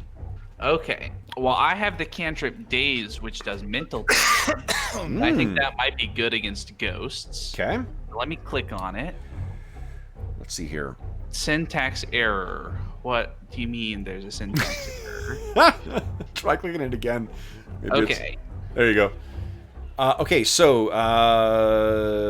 you cloud at the target's mind and daze it. Okay, and let's check one thing here. I don't think one of the things they've done away with in this edition is they have the sort of like nesting doll characteristics, where like you've got to look up what it's a undead, and there's gonna be a list of a bunch of things that are associated with that, which is a little easier to run the game on the fly. But I can't remember if undead are. I know objects are immune to it. Yeah, and I don't think that they are. I think they are affected. I think pretty much everything is affected by. This game is a much more like, it's less of a rock paper scissors thing of like, oh, that doesn't affect things that are constructs or whatever.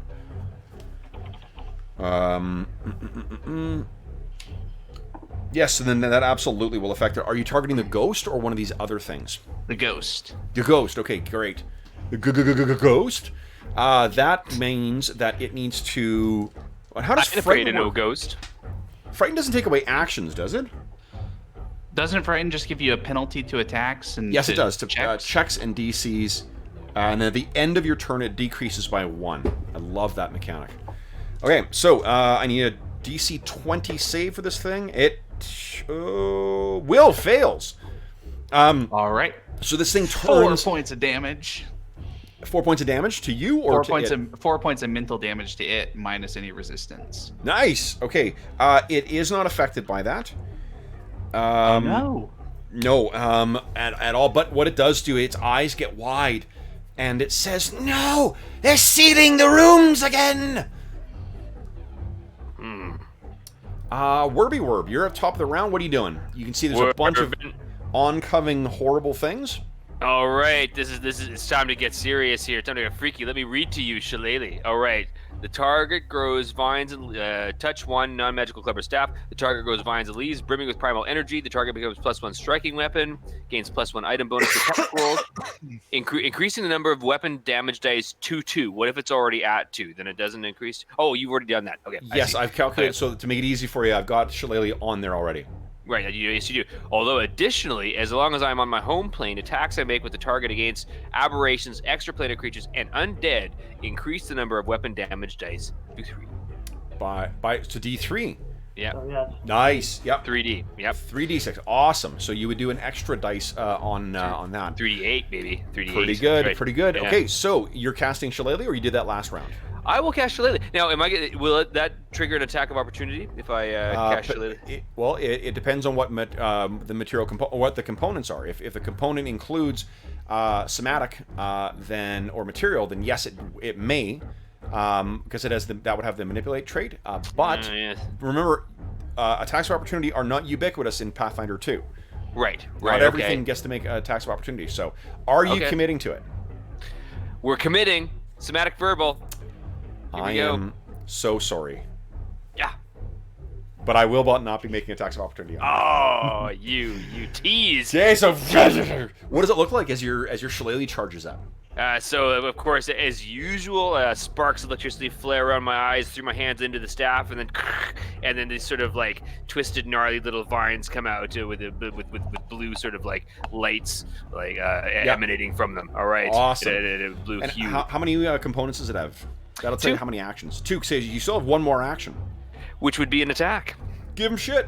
All right, and so this is all right. Attack. Which one? I just hit the staff button, right? Okay. Yes, the one with the 2D. 3D. Whatever. No. So I don't have one set up for 3d6. I'll hit the staff, and then I'll just add 22. What's up? And then I will add 1d8. I take it. Shill staff. Yeah. Add another 1d8 on that. So that is a hit. Boom! That's what's up. Nice. Nice hit. 15. Okay, I'm gonna check one quick thing here, there, Steve-O. Right. summon focus rounds. Okay, and what that tells me is that Shillelagh. Okay, there's nothing else. I was curious as to whether it gave it a different type of damage, like force or anything like that. It does not. Right. So 15 points of damage. You can feel that it passes through this thing, but your primal magic basically like tears at it as it's going through. So there's like after image of this thing being ripped through, and it takes. And it still is lost in that that kind of that terror that Angus engendered, where it's like, no, the ceilings are coming in. Then it is its turn, and okay, it did not critically fail, so it's not stunned. So it kind of collects itself and looks at you there, Werby Werb, and says, "That was not nice, and I'm so hungry." And it reaches out towards you. Let's see if I can just click on this here. Boom, nat 1. Ooh, nice. So let's get the old fumble deck out. I won't do this all the time, guys, but I figured since I've got these things set up and this is a relatively straightforward encounter, I can just roll in the thing. We used to do this in our Star Wars game all the time, too, our Fantasy Flight campaign. I would always roll in front of you guys rather than rolling actual dice. Woof. Battered. Until healed, it takes a -2 circumstance penalty to checks and saving throws. So it's not to attacks, but to checks and saving throws. I think your staff has really disrupted this thing's abilities. Good thing. Now, okay, so this will be a second attack now. So this is actually going to be at minus... What are you doing here, Kev? Jeepers. What have I hit? What have I hit? There we go. Okay, this is going to be at minus... is it finesse? No, -5. So it falls up again. Oh! Ow. Yep, so that's a hit. Oh, shit. You take 7 points of... Oh, hold on. Is that a... so -5 is 27. Yee. Is 27 10 more? Wait, what, 20... Oh, yeah, so 10 more than my AC? Yes. What's your AC? What is my AC? It is 16. Oh, no! Yeah. Yeek! What can a hero point do for me? Nothing. So Okay. this thing, I think, after it claws at you once and it just disrupted so much, it then leaps right forward and its hand passes right into your chest. And you can feel the cold and chill of the grave pass through you as you take 24 points of damage. That's nasty. Holy shit. That's nasty. All right. I can't see my token. Oh, there it is. There's some issues with the screen here. It seems everything's black. Maybe hit refresh, Steve. Sure. Your character should have. Let me make sure you got sight. Yeah, you've got sight. There we go. Okay, refreshing. Yeah, because when I look at your token, I can see everything there. So, Okay. All right. So here, I'll click on your token for you there, Steve-O. -24. Oh my goodness, it has one more attack too. Jeez. All right. All right. So this is -10 though.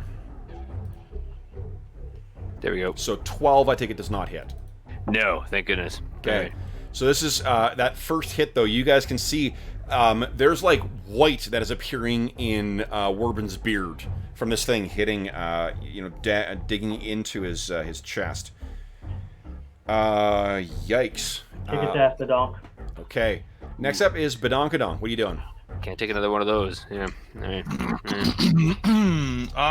Now that I have this new thing, I'll take my wolf attack. Okay. Here we go.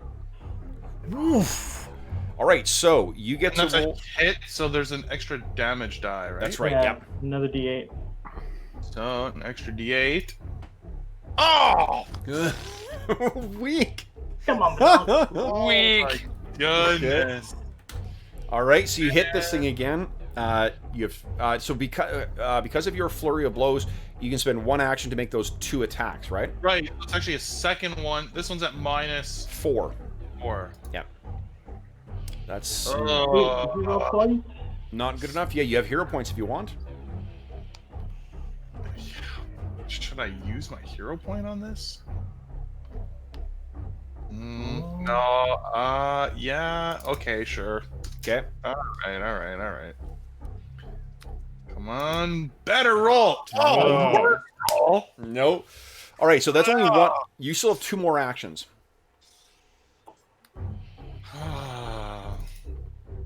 Your next attack will be at -8. I might as well do it. Yeah, I might as nothing well lost do a there. third attack. I mean, sure. Oh. But I could keep continuing to roll like in the 3 range. Oh, is that what your 14 was your roll? Yeah. So it's 4. Yeah. Okay, so that's not. All right, Druk, what are you doing? Druk's looking over just see Worben getting hit, and he sees these 3 things running at him, and he's like, no, and he just starts reaching down and casting a spell. He's devoting his whole turn to burst healing. Everything Nice. 30 feet. Awesome. 2nd level spell. Okay, so burst out 9. All right, let's see here. That means that a wave of, as that energy goes out, first off, everyone heals 9 points of damage. Oof. Then you see that spectral thing. There's like a wave of fire going across it as it screams. The ceilings! And then, what is the range of it? It's 30. I checked. 30? They're all within 30. Okay. So, let me see here.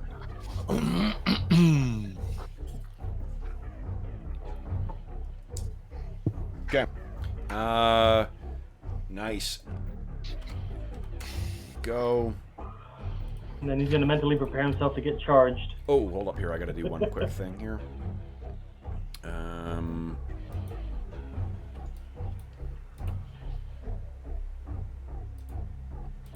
I just need to quickly change. I forgot that when you cut and paste one character's thing, I used to do this in Star Wars all the time when I first started using Roll20.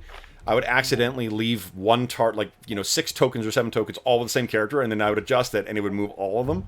Mm-hmm. But that actually saved me making those changes right now. All right, so that's these things' turn. All right, so the first one is definitely going to go for you there, Druk. Ooh.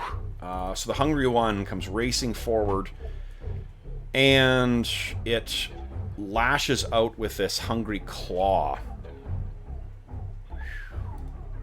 That's not a crit, right? Nope. So Oof. 8 points of damage, and I need a fortitude save from you, please. Good thing I have all these hero points. Yep.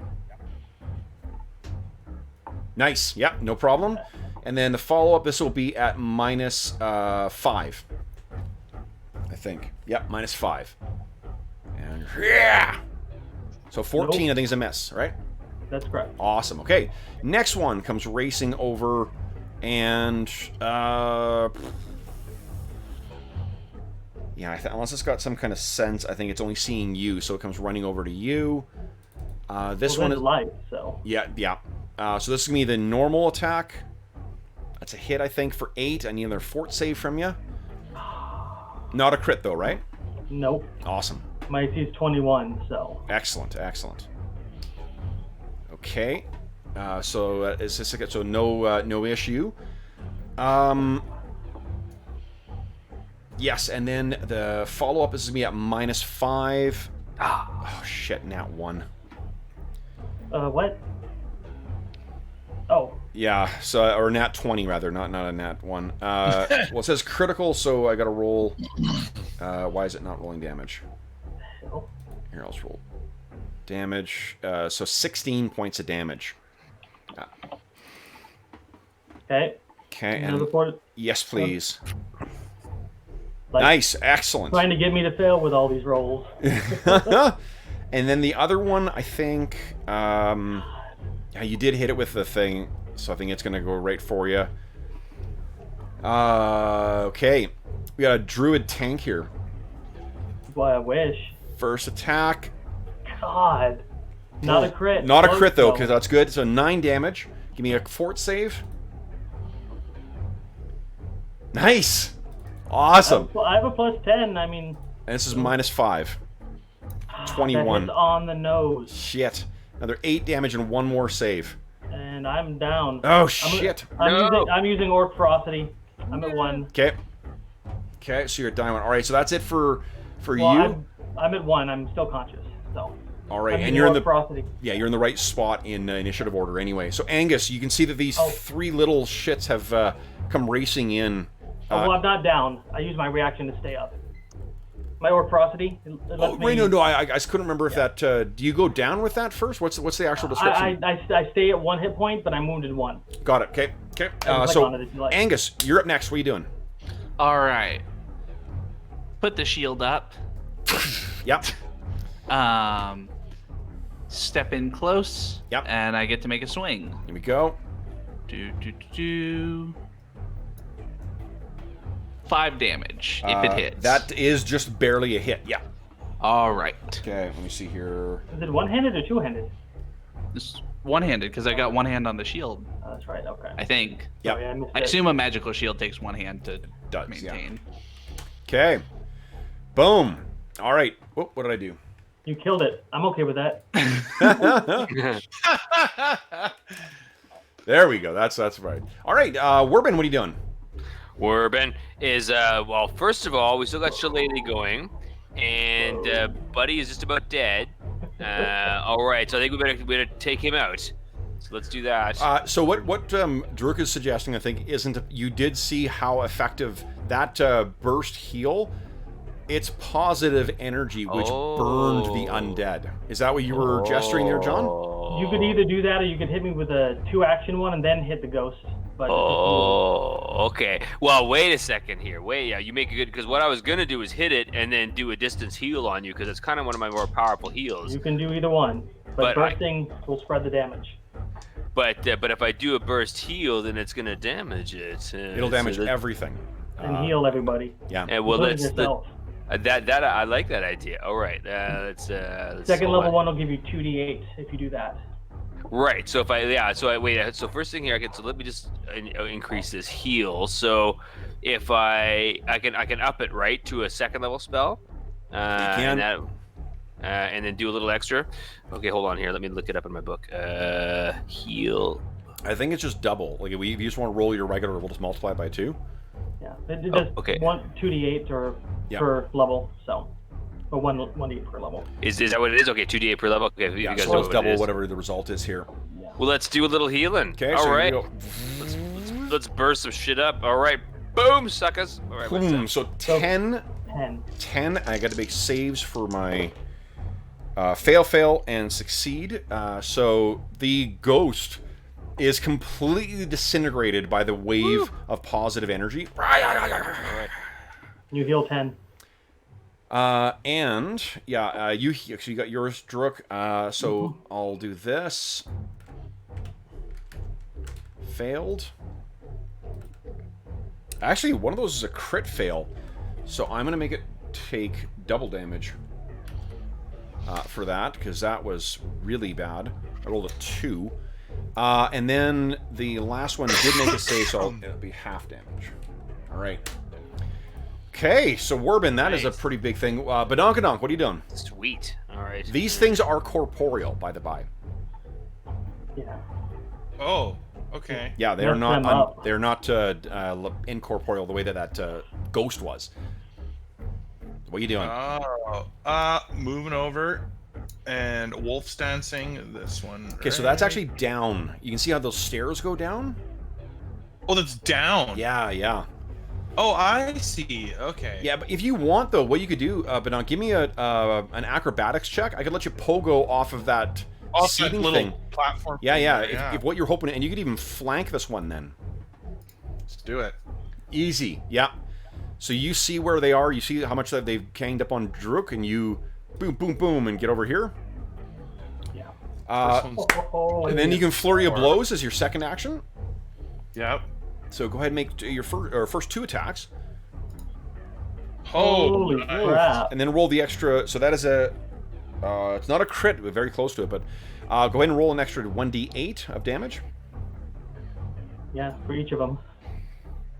So 2d8, really. Yeah, 4 and 4. Oh, did you hit with both of them? Oh, so you rolled them back to back. I did not see. Okay, so yeah, the first one is 14 points of damage. Second one is 13. Badonk, what does it look like as you destroy this thing? He just comes around and basically chops its legs out with the first one, and then just pounces on him and tears them up with his claws. That's only 2 of your actions. You still have 1 more action. I will move so that let's see. Droog is looking pretty winded, like he's coughing blood. Oh, I already moved. Yeah, I'll just. You can stay move there. again. I don't really have. I mean, you can spend your action. Like, if what you were thinking is that you were going to flank for Droog. Right. That's. I mean, you can also attack one more time too. It'll be a -8, but you could attack another time. I could attack the third one there. Okay. Might as well. Oh! Nice. So even with the -8, it's 22. That is a hit. Go ahead and roll 1d8. Extra 8. 15 Oh, damage. Holy nice. shit. Okay. So you hit this thing, and like it's a good chunk of this thing's desiccated head splits off and hits the ground. There's bits of brain that are draining out as this thing is trying to go around and hit you guys. Speaking of Droog, what are you doing? He's doing the smart thing. He's stepping back, and then he's going to cast another targeted heal on himself. Okay. The So 2-action version? Yeah, 2 action. Yep. Second level spell. Whoa! Big heal. All right. And then he's just going to glare at the other ones as he spits blood off to the side. Okay. So the one that is engaged with Angus. Actually, it's going to keep fighting Angus, I think. That's the low-hanging fruit here now. Or the low-hanging meat, as the case may be. So Angus, we got, first off, the first attack here. Ooh. I do have one more thing to trigger, though. As that first one was disintegrating, Badonk, Yeah. he gets to make an attack on you. So you take 7 points of damage as it's hateful death. Okay, so next, these are on. Aren't you glad I wasted that on Badonk there, Angus, instead on you? First attack. 18, is that a hit? That's a miss. Nice. Its second one, -5, is an 18 as well. It's a miss. Third attack, -10, 17 is a miss. Ooh. So what do we see as this thing is scrambling, trying to get at you? Well, we see Angus, he's got, one hand on the sword and the other, and he keeps kind of flaring out with, like, bursts of light that keep putting it off balance as it's sort of clawing around at him. Well, and the worst thing is it's small, too, right? Like, this is like a 3.5 foot tall thing, so it's like an angry, vicious, hungry, life-draining toddler. And then the one on Badonk. Let's see here. First attack on you, Badonkadonk, is a 31. I take it that's not a crit, though, right? If it's 10 over, no, just under. Nice. So you take 6 points of damage from that one. I need a fort save from you. Ooh. So, as this thing hits you, you gain the Drained 1 condition. And what this is take a status penalty to con checks, like fortitude saves. You lose hit points equal to your level times the drained value, and your maximum hit points are reduced by the same amount. When you regain hit points by resting for 8 hours, your drain value is reduced by 1. Holy shit, so that's each time you're hit by these things. Meow. Yeah. So what, I have a drain value of 1? Drained 1, yeah. I'm not sure, does the character sheet have the conditions on it? Yep. Conditions. Oh, Don't see any, no. but I don't know how. Doesn't? it Okay. works. He'd lose 4 hit points overall after the attack. So. Yeah. Yeah, and his max hit points will go down by, but we won't adjust the maximum because it'll screw up your character sheet. We'll just remember that that's the case. Okay, so that was the first attack. It has a second. So I basically take level damage. Yes. Well, if you were drained 2, you take 2 level damage. But yeah. Oh, was I drained too? No, drain Drained 1. Drain 1. It'll stack though if you Yeah. don't make your saves. Okay, so second attack here. This is -5, 26. I think that's a hit, right? Oh yeah, that Shit. hits me. So 8 points of damage again, and I need another fort save from you, please. And this is at a -1 because of that drained. Yeah. Nice. Yep. You've learned. You're able to as soon as it gets its hands on you, you pull away. This last attack is -10. Yeah, there's no way that hits. Okay. Then, Angus, you are up next, and you can see this thing is leaving these like blanched marks on Badonk from where it hit. What do we see from you, Badonk? Like, what is? How does he react when he feels this, like this, the vigor drained out of him? I mean, he already is way out of sorts on this whole thing. He's on this airship. I think he's feeling like this is hell. He should have never come here, basically. Okay. Ugh. So that's what you've seen, Angus. What are you doing now? So I spend 1 action, concentrate to maintain the shield. Okay. And then I'm going to make a sword strike. Okay. Go.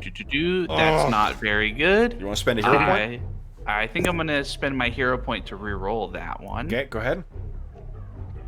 That's still not very good. Oh, if you're flanking, that would have been good enough. Yep. Yeah, okay. So that is not... This thing is just so small, and it's so vicious as it's trying to get at you. You're not able to hit it first. I have 1 more action. Yes, yeah, go ahead. Yeah. So then I'm going to step back to here. Okay. Good call. All right. Werby Werb. Werbin is still got Shillelagh going, so he's gonna walk in and rock it. All right. Okay. Walk it and rock it? Is that what you're saying? Walk it and rock it. That's right. Oh, man. Where are we at? All right, hold on. Character. There we go. And... Boom. That is a big hit. Oh, sweet. And add D8, baby. Yeah, go ahead and add 1 more D8. Thank you. Nice. These things are not incorporeal, which means you are able to get solid hits on them. Boom! This breaks a good chunk of its like rib cage and bones. It's only being held together right now by some kind of hideous evil will and necromantic power. 1 more action. What are you doing? 1 more, eh? And I hit again at what? So -5. -5. Okay.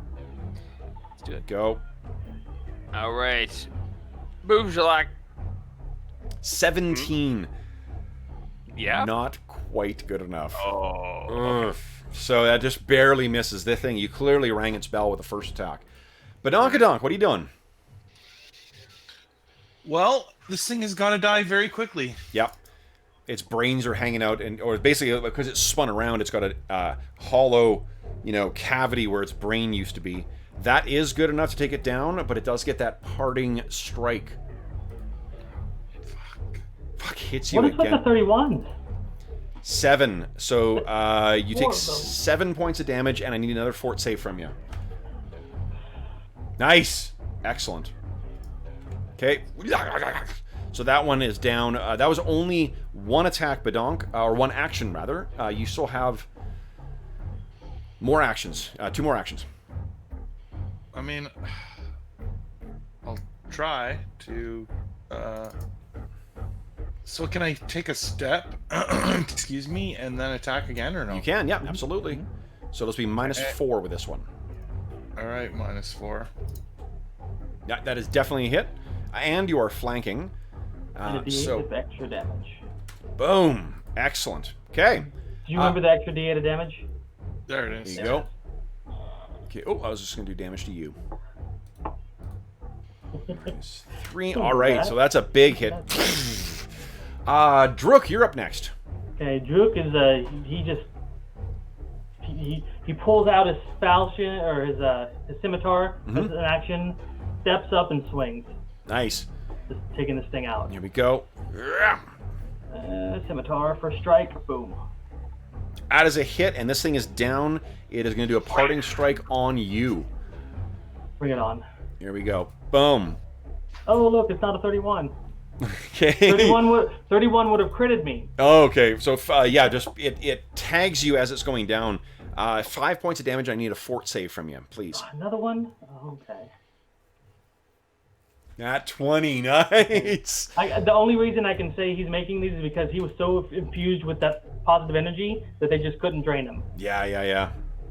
So. Okay, excellent. So, guys, oh, this thing falls to the ground, and the last thing you hear is that eerie piping again, you know, through the cavernous room, and then it falls silent. So let me get this down here. Hold up. Yeah, get that down. And let's get this one going again. I think those little things were tougher than the ghost. They hit a lot harder, yeah, just that they were tougher or easier to take down. All right, so those things are on the ground now. There are no other sounds. We are well past our halfway point right now, guys. So first off, everyone gets a hero point. Can I donate one to Badonk? You cannot. And then we're going to talk about what you guys explore in the rest of this, because this place is otherwise unoccupied, but there are some things of interest in here. So let's take our break. Let me put our intermission music on here instead of the creepy music. Sweet. I'm back in a couple of minutes here. Yeah. I was so sure I was going to have to waste hero points on those fort saves. Yeah.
So what'd you think, Arlen? Interesting fight? Pretty nasty. These things that are living in the Undercity. Hmm. How'd you like that spell, Jeff? The what? The spell? The magic fang spell? Oh yeah, that's a great spell. The extra D8 of damage is huge. Uh-huh.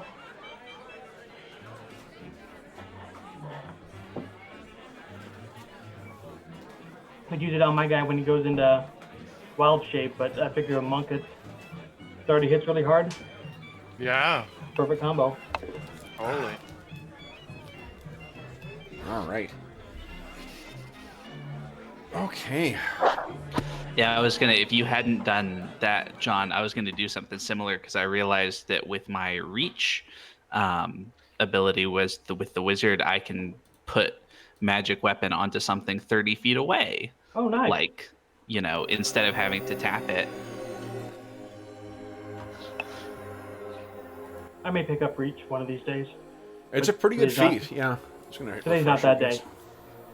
Yeah, it's neat the way. Well, it's neat the way that it changes the things that are touch only into having some range on them. Mm-hmm. No, it's a cool, and I like the. It plays into the fun resource management for the action economy as well too, which I really Yep. like. Yep. Okay, there we go, guys. I got you back here. Got my artifacts gone here. All right. Let's wait for Steve-O to get back. So appropriately, I think I've shaked up the order I've got you guys on the screen here too. Because I forgot. All right. So. That was a pretty fun fight. Yeah, it was good. You know, the really good use of the radiant damage. That's why I knew that you guys had so many, or not radiant, positive damage, because you guys had so many divine casters or primal casters in here. I wasn't super concerned about you guys being able to face those things. That drain condition is pretty brutal, though. Whoa. Yeah. Oh, This wow. is like the 5th time I'm so glad I have Orc Ferocity. Yeah, what a great ability. Is that something that you picked as an ancestral feat? Mm-hmm. Oh, cool. Yeah. I actually dipped in a few ancestry feats, but I used what was it, Natural Ambition and Ancestral Paragon to pick up additional ones. Nice. So There's a whole bunch. I don't know if you picked it up yet, but there's a whole bunch of new ones in the character guide too. Lost Omens character guide. I haven't seen it yet. All right. Oh, shit! I knocked shit over. Okay, so. There he is. Oh man. Man, it's been cold. Oh, the last this morning. It was the first morning I had to get Emmy with her booties on. So it was, while it was adorable hearing the clip clop clip, she sounds like a little pony on the frozen ground, but We just dropped below freezing, so we're 2 feet under freezing right now. yeesh. We are currently 23 degrees Celsius below. Nice. So it's Oh, not. that's cold. It's not. Yeah, it's not like It's nice here. unbearable, but Nelson's been above zero for the most part. It's a little cooler in the evenings now. Yeah. Not too much snow. It's nice in Nelson, man. It's nice weather. rub it in. yeah, I'll wait sure. for those mountain storms to hit you. Then we'll see who's laughing. Let's do it laughing. All right, so guys, what happens after the fight? You can feel free to move yourselves around here at will, just to kind of explore this thing. Rather than me describing it, you guys go ahead and poke around if you like. Because I guess with Angus and with Drook, you really can't see the bigger picture here, right? Pokey, pokey, pokey, pokey. Yeah, Joker's gonna follow Angus around. Okay.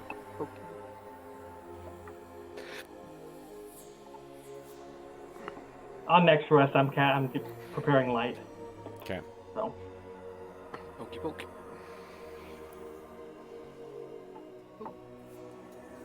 So this massive place seems to be an amphitheater, and what you guys can see as well, right at the northern edge there, it's not clear on this map, but this has actually been sealed off.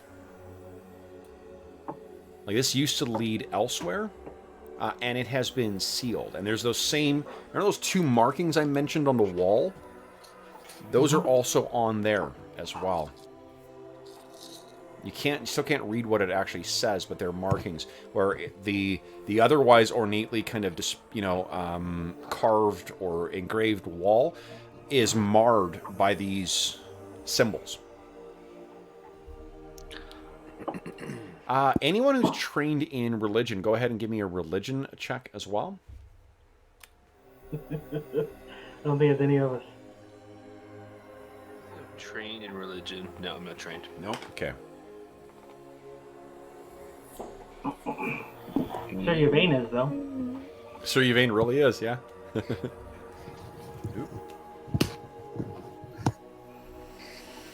Okay.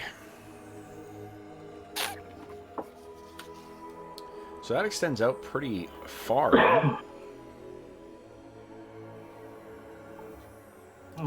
Now what you can see in here is there are signs of back where you guys are right now, amongst what this no doubt used to be some kind of performance hall, but what you can see from where the those 3 like desiccated husk things, or the hungry dead things, where they came from, there are small piles of like rags and supplies. You might think this is sort of a camp of some kind.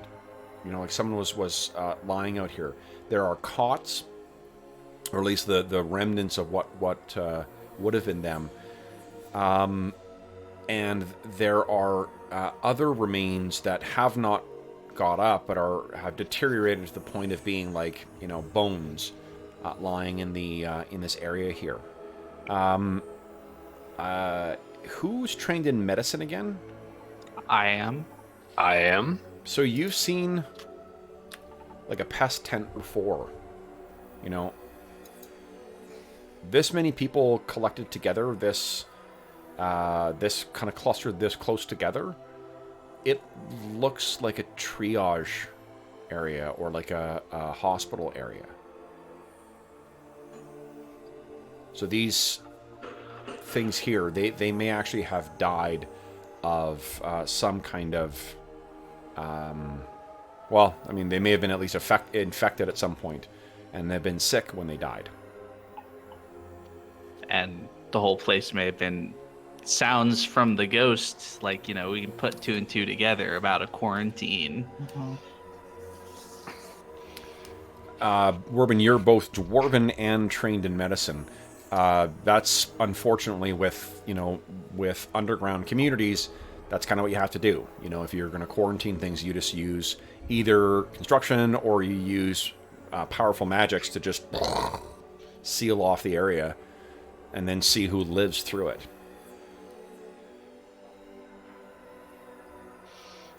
Why don't you each give me a medicine roll? Those trained in it, or all of it? Just trained, please. Medicine roll. Okay. And it's enough for you. So, assuming you guys were talking back and forth about this stuff, you know, actually, and Warbin, you know this as well too. So depending on the nature of the sickness, it may or may not be, like if it was just a cold or something like that, like influenza kind of thing, it's unlikely that you would get sick from these things. But there are insidious spore-borne infections and things like that, Warbin, that can be, you know, that can be carried well after the death of these things. Fortunately, with a roll of 26, though, you can tell that it's basically a common, like a common strain of fantasy influenza, some kind of, you know, or at least there isn't the telltale signs on the remains that would suggest it's something spore-borne. Right. Did you say fantasy influenza? Yeah. Okay. Yeah. It's my lazy man. Instead of coming up with a name for it, it's my lazy man's way. It's like how I call stuff space stuff in Starfinder. Like, it's like space truck. D&D flu. Yeah. Some real, you know, A+ DMing here. Really digging into the creativity. Space influenza. Okay, so what that also means is if you guys do check the rest of this place, and again, feel free to move yourselves around. Drurko, I'm going to give you just a little bit of light so you can go ahead and move your token around here. I'll just take it off afterwards. Okay. Well, I mean, I can do produce flame. I guess that might be a little bit of light, but not really much. So. Doesn't produce flame. Like you can't hold it, can you? No, I could just blast it every now and then to see a little bit. You would also, if you keep doing it, remember that if you keep casting a spell for exploration mode, you can exhaust yourself. Let's not do that. Yeah. So, but I'll give you so because you will, rather than you having to constantly move, I'll allow you and Angus to move a little more freely. Maybe I find enough material to make a makeshift torch. Well, it's funny that you say that. Because these people were sealed in here, there are some belongings that actually survived. So searching, I mean, if you guys are comfortable with the idea of searching through the, effectively what is a tomb, or a plague tomb, you do find that there are some things in here, including set into one of the walls further into the to the left there, to the west.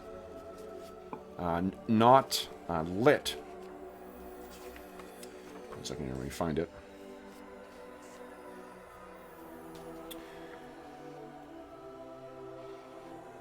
You find the a covered version. It is covered over in a what do you call it? Like a leather cowl. It is an ever-burning torch.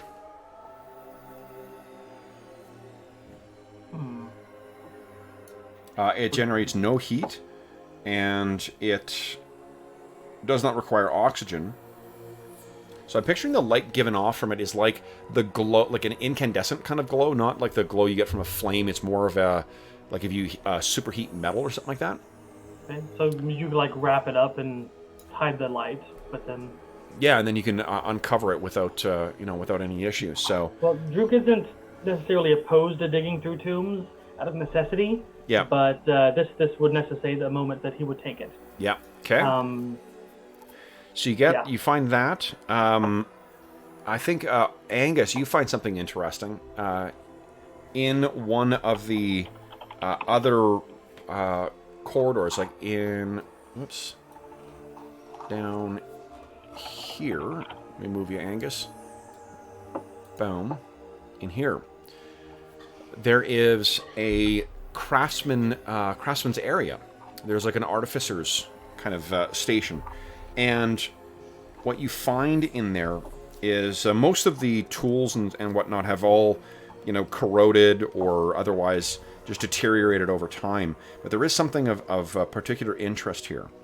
It is a rugged metal eyepiece etched with square patterns that's designed to wear over a single eye. And thanks to their oversized heads, this is not outsized for you.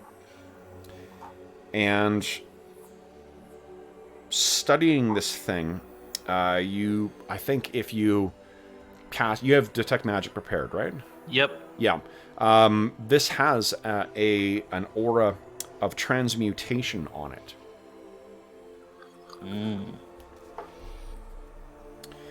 So there's that, and you guys also find a small storehouse, which looks like it is a kind of makeshift apothecary's area. Clearly an effort was made to try and save the community at some point with some kind of unguents and whatnot. Almost all of these have spoiled, but you do find some things within here. You find 3 minor healing potions and 1 lesser healing potion in amongst the medical supplies that remained. Angus, you can also find 3 lesser smoke, I think they're called smoke sticks, with the jeweler's eye there. Things that had been made centuries ago that just were never actually used. The thing of most interest that Werbin finds, set amongst the remains of a right near where you guys came in. Right over here, Warbin. Yeah, here. Over here. There are some broken the what do you call it? The wood of other things have been unfortunately eaten away by time, leaving just the heads of the picks. But it looks like this passage was actually started by the people in the community, trying to dig their way out.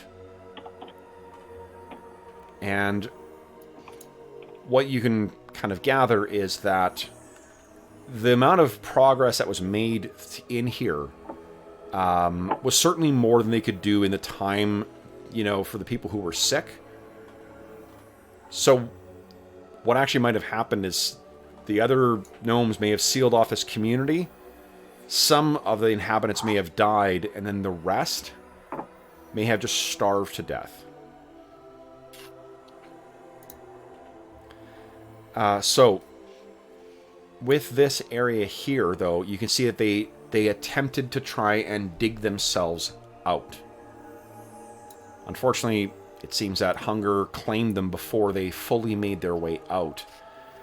But in amongst the ruined pick heads that you see there is another pick, much more finely crafted, that even with your, layman's craftsman's eye, Warbin, this thing seems something special. It's, for one, it's the only one that survived. It's smaller than the others, and you would actually think of it more as something appropriate for war rather than as a tool. But I suppose these desperate gnomes must have, taken advantage of whatever was available. Yeah, poor guys. Poor sods. Yeah, but this one does seem to have, be of special craftsmanship.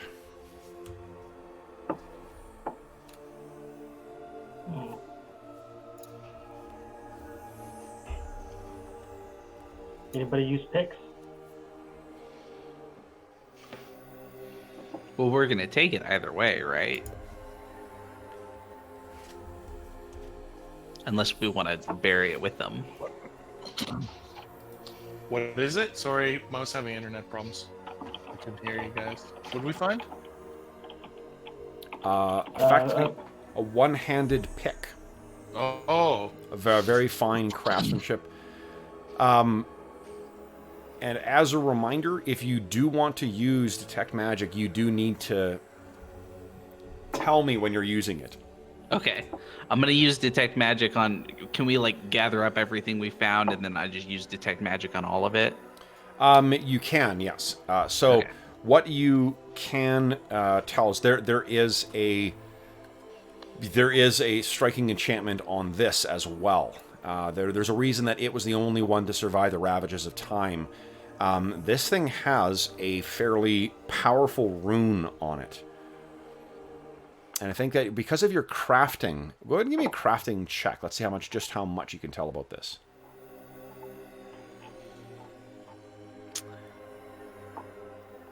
I think that actually might be enough. One sec here. Yep. 0 point. Boop. Take that. Nat 1. And I add my extensive knowledge in the matter. So not Angus, a toothpick, Warbin. Not a toothpick.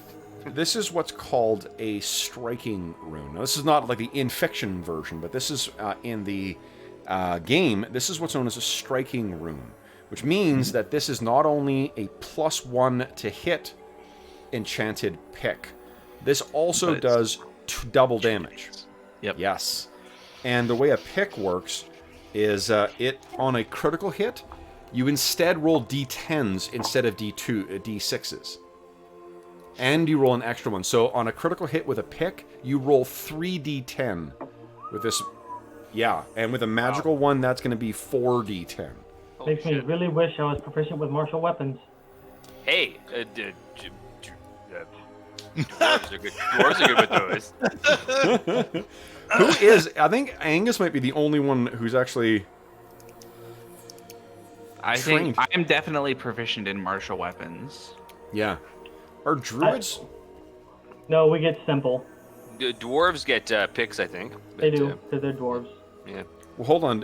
In PF2, you actually have to, in most times you have to actually take that as a feat in order to get the racial proficiencies. That's true. Yeah. So I I had don't the know- option. I had the option of doing it as a racial one, but I didn't. So. Yeah, like you, in order to get the your right dwarven weapon familiarity, gives you access to trained in battle axe, pick, and warhammer, and you gain access to all uncommon dwarf weapons. You still have to, you still have to be proficient in martial weapons to be proficient with all of them. So I don't think you have that feat, Steve-O. Okay. Yeah, I think you're right. I mean, You again. want a super weapon? So who? I don't. Can any of you guys use this thing? I think I it can use it because I'm part fighter now. Yeah. So, So there yeah. you go. Do it. So there's All this right. enchanted pick that you have now. Yeah.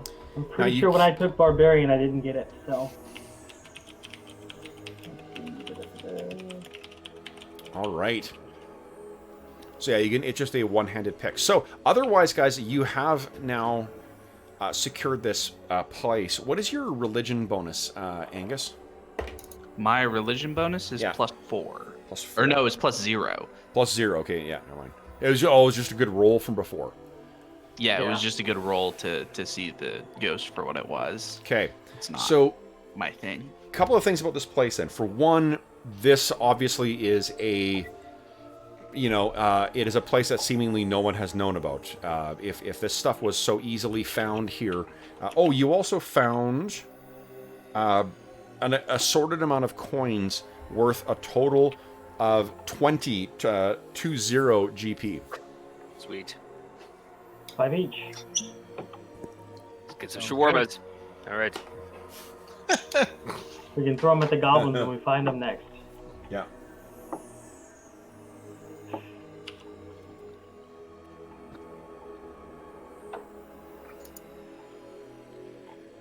Okay.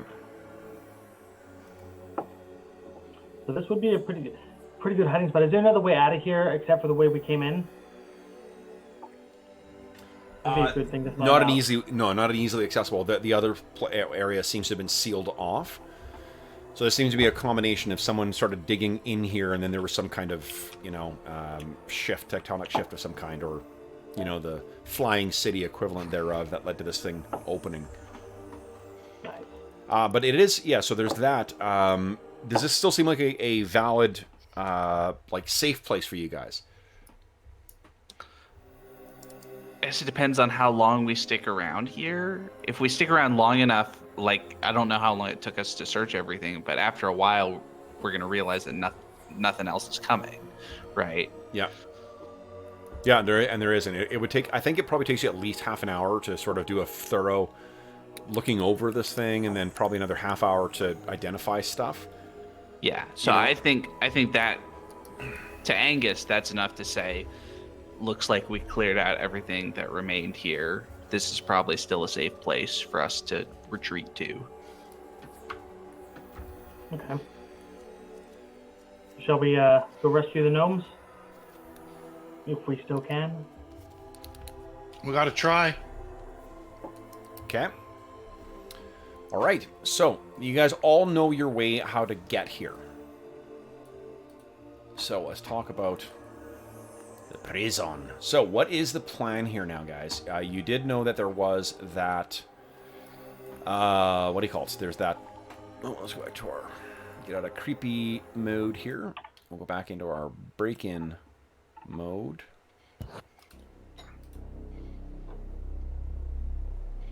Is that the one I want? Yeah. Oh no, I think it was this one here.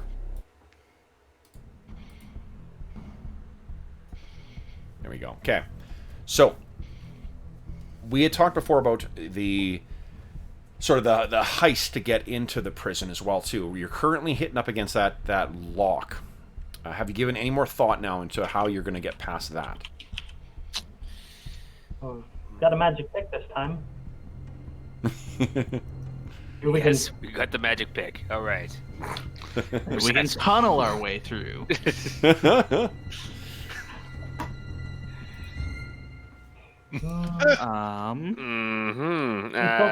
Try going over the walls, I suppose. Ooh, repelling. Well, yeah, two guys who Or are... spider climb. Yeah, I'm proficient in spider climb, so... I think we go with the spider climb. Yeah, Maneuver. Cool. we can get one person to climb up and anchor a rope, and the rest of us climb up, and then the other person save their other spider climb for getting back out. Maybe. Do we have rope? Question. Yeah, if it ain't on your character sheet, you ain't got it. Yep. Because the other option is spend just more use of spider climb, but I do not have rope. I do not either. Isn't it like, don't I have like basic like druid gear that includes rope? I thought. Let's see here. You have your the basic starting kit. Let's see what's in that. Yes. Let's see here. I think it's in the classes, isn't it? Class kits is under equipment. Oh, is under equipment? Okay. 289. Every rookie has rope. I mean, Except for me, mine was used somewhere. You have an adventurer's pack. What's in that? I wear mine as a hat. Your adventurer's pack? My rope. Ah, that sounds like a good plan.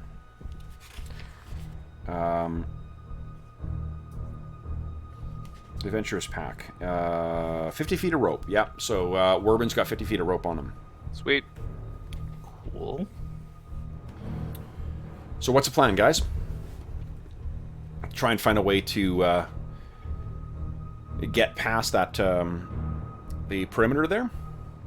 And do you have a contingency in the event that things don't go your way?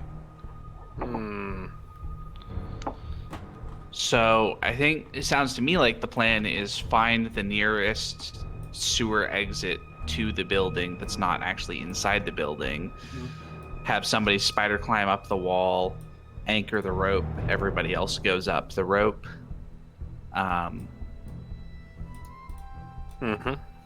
Is there anything else we need to add to that plan, guys? Sounds good to me. Okay. All right. Then here's what we are in the exploration mode again. So what I need is first for you guys to sneak your way to the your spider climb. You're not going to have to make athletics checks to get over. I'll let that just happen. But I do need you guys to make a stealth check or stealth checks. If Drook is taking the lead, then the lowest I think is Angus, but he does get the benefit of +2 because Drook is like weaving your way through and like go. He gets +6 because it's +2 plus his level. Yep. Oh, +2. Sorry, I meant +2 to whatever his bonus is. Yeah. Oh. Yeah. Yes. Yeah. So it's +2 to whatever you're rolling. So yeah, I suppose I can take the lead, do my spider climb first to get up there, and then anchor it, and we could stealth it. Well, no, I need you guys. You need to get stealth to get to the wall first. Okay. Yeah, like the jails, unfortunately, is not like right next to something. You guys have to get up there. Gotcha. Well, tell you what, I'll make the roll because I have the most hero points. Nope, it's the person with the lowest. Sorry. Oh, dang it. All right, stealth. Okay. That's terrible. Let's Now 1, 2. Hero points. Good lord. Woo. All right. Okay, and then we get that +4 bonus, right? I guess +2 to it as well. Well, his bonus is +2, but he didn't count his level. So. Yeah, right now it's only adding my +2 bonus for dexterity, so it adds 4 on top of that for my level, Yeah. +2 for following an expert. Okay, got it. So Okay, it's so actually that'd a 22. 22. Okay, so 22 is good enough. So we see you guys carefully sneak your way over, and Angus, there's a moment where like we see Drook run out, we see Badonk run out, we see Werbin run out. You're about to go over the last, and then at the last second, Drook kind of goes like, and you see once again another 2 goblin guards make their way towards the entrance, walking along, and the way that they're casually talking makes you think that they're on the way to work. You hold off for a moment, and then you see Drook kind of gesture for you, and you go running over. You guys are at the wall. So, now, next task is getting over the wall. That you can do without. If you're spending a spider climb spell, that's fine. You guys are up and over. Yep, I think I'll we spend might- the spell, and Angus can do it next time. Nice. And you thankfully, this is where the pounding rain actually helps you because it helps conceal the fact that you're on the side there. You get yourself to the top, you lower down Werbin's rope, and each of you is brought up and over and down. Now, I think what I'm going to do is I'm going to have each of you give me an athletics check. You're going to succeed, but at the top they've got security measures in place. I'm going to see if you hurt yourself getting in there. Druk, you'll get a +2 to this because you're spider climb. Okay. Is that gonna pass or fail? Because I can hero point that. It's a total 15? of 17. 17 is actually going to be it would be a failure. Okay, so I'll hero point that. Okay. Because I have a +11, I don't want to roll a 4. There we go. Nice. Very nice. Very nice. Okay. So, looks like Jeff's back. Jeff, you can hear us again? He's not in the hangout chat.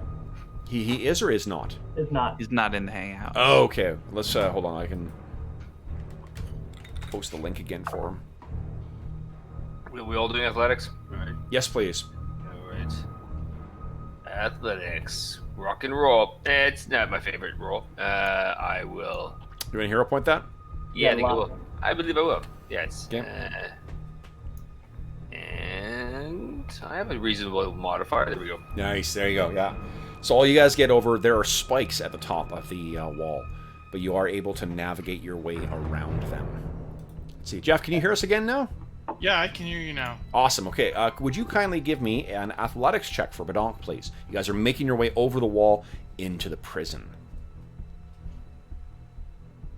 What the heck?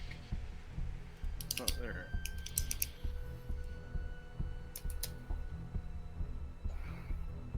Yep, that is good enough. Okay. So you guys, we see all of you, get everyone is up on the. Well, hold on. How are you guys doing this? I'm trying to think because you're not all sitting on top of the wall of the prison. I don't think. No, I believe I'd have him crawl up. And how tall is the wall? Wall's probably about 40. Okay. Do we only have one bit of rope? Yeah, it's just the 150. Unless someone else has got rope on their sheet, then. Well, what I can think is one comes up, they start leaning over the side, and I hold them with one hand.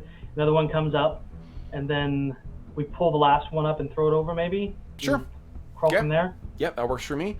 You guys are certainly strong enough for that. So yeah, you guys have made it down into the interior of the prison, and the prison itself has several different buildings, and they are sealed off by different walls and gates. You're probably in the same. Was the goal to kind of get into the same yard that you were in before, at least where you knew where the different rooms were? Yeah, the layout, yeah, that's a good idea. Okay, so what is the plan for penetrating beyond here? But Don, do you still have that outfit? I don't know. Do I? Because Yeah, I guess I would. I you would can probably get us in the Probably door. not. Okay. So, what are you gonna do with that? Grabbing some smash and grab, I suppose. Okay. Well, I need you guys. So this is where you guys need to Yeah. take lead of Yeah. the narrative. I'm So- not. Seems like the thing to do, what we need is we need to know where they're locked up, and we need some way to get them out. Right? Any other kind of fundamental things that we need in the process, guys?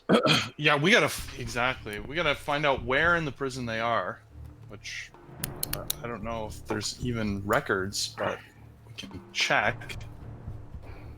Could throttle one of the goblins until he answers our questions. We could. Like Well, try and but capture then- one of the then- guards and Yeah, capture one of the guards, figure out how to capture him without making any noise or anything. Because, right, if we attack like a group of guards, they're just going to raise the alarm. Is there a restroom out here that they go to use? Not outside. No. It could be in one of the The buildings. goblins, so.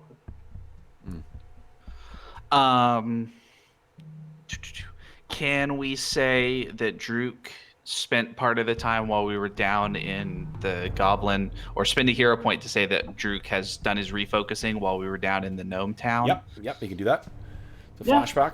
Okay. In I'll which do that. case, Druk can kind of scout out for us at least a little bit as a pest form. Yeah, you said one side I saw the standard security, and the other side was the maximum security. No, you said the yes, it is. Yeah, so the other exit from this yard goes into the maximum security. Okay. There is, I mean, that is completely sealed off. You could spend a exploration mode to try and find like an entrance to that. The thing is that would chew up your time with your pest form. Yep. Okay. So what would you like me to do with the pest form and the other area there, Angus? Well, I don't know. What I'm thinking through our options. That one of our options could be to send Druk ahead to scout out in pest form, because that's kind of the only scouting option that we have. I also have pest form. Yeah. You also have pest form. Yeah, he can cast it. Yeah. Mine's more of a focus spell. You guys do have the uniform you mentioned as well too. And the uniform. Just so you're aware of Right, all the like- things. Yeah.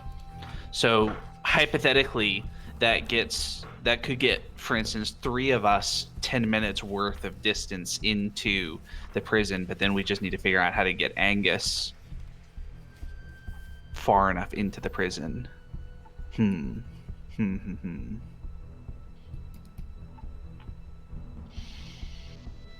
I can't cast pest form on others. No. Yeah. Are there multiple yards? Because Angus still has spider climb, so he could like try to climb back up onto the roof and go Yeah. to a different Yeah, yard. if this there's- is the one you're in right now is the one that's like deeper into the prison. You could go to another yard. There's probably a yard where that is the actual entrance, like where it goes in and there's a secure area, and then they sort of like process prisoners and whatnot in a different unit, and that goes to a lesser security kind of wing of the prison, and then there's sort of the barracks or the watch, kind of area that the goblins use is sort of the middle area. Then there's this secured yard, and there's deeper into the maximum security, which does go down as well too. Like it goes down a fair amount from the map that Druk saw.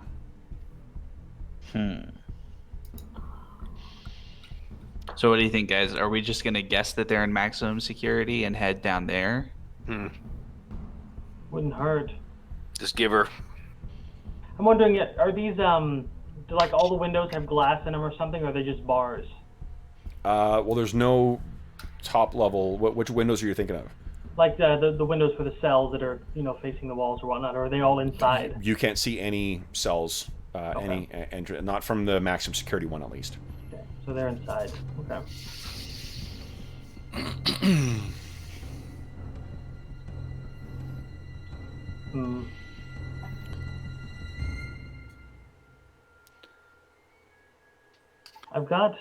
I've prepped animal form as a 2nd level spell, but I've got my wild shape as well. Wondering if I could get in as deep as I can, and then if I don't find anything, rush out. But yeah, there's a lot of ifs. Yeah. I think we just capture goblins. We got to find one on the John or something. Oh, I'm sure there'll be a guard we can get our hands on.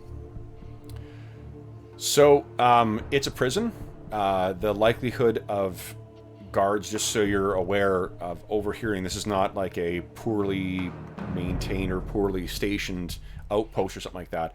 If you grab a guard, and this is from what Druka would have said before, the likelihood of them being able to call in reinforcements and lock down the place are that's what the prison's designed to do, right? Is to prevent people from doing that kind of thing. So I'm not saying it's impossible. I'm just saying like I want you to be aware of the potential complications, so your characters are aware of what. It seems to me like grabbing the guard is maybe like the last thing that we do on the grab a guard to get his keys to open it up, because that's when we're like that's going from going quiet to going loud, basically. Yeah. That's what makes sense to me. Right, okay.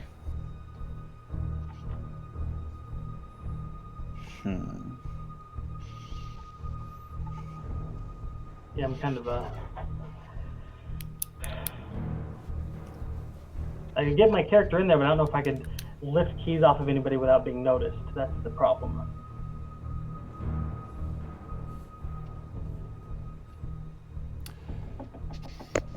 Are you guys taking advantage of all the resources you have access to?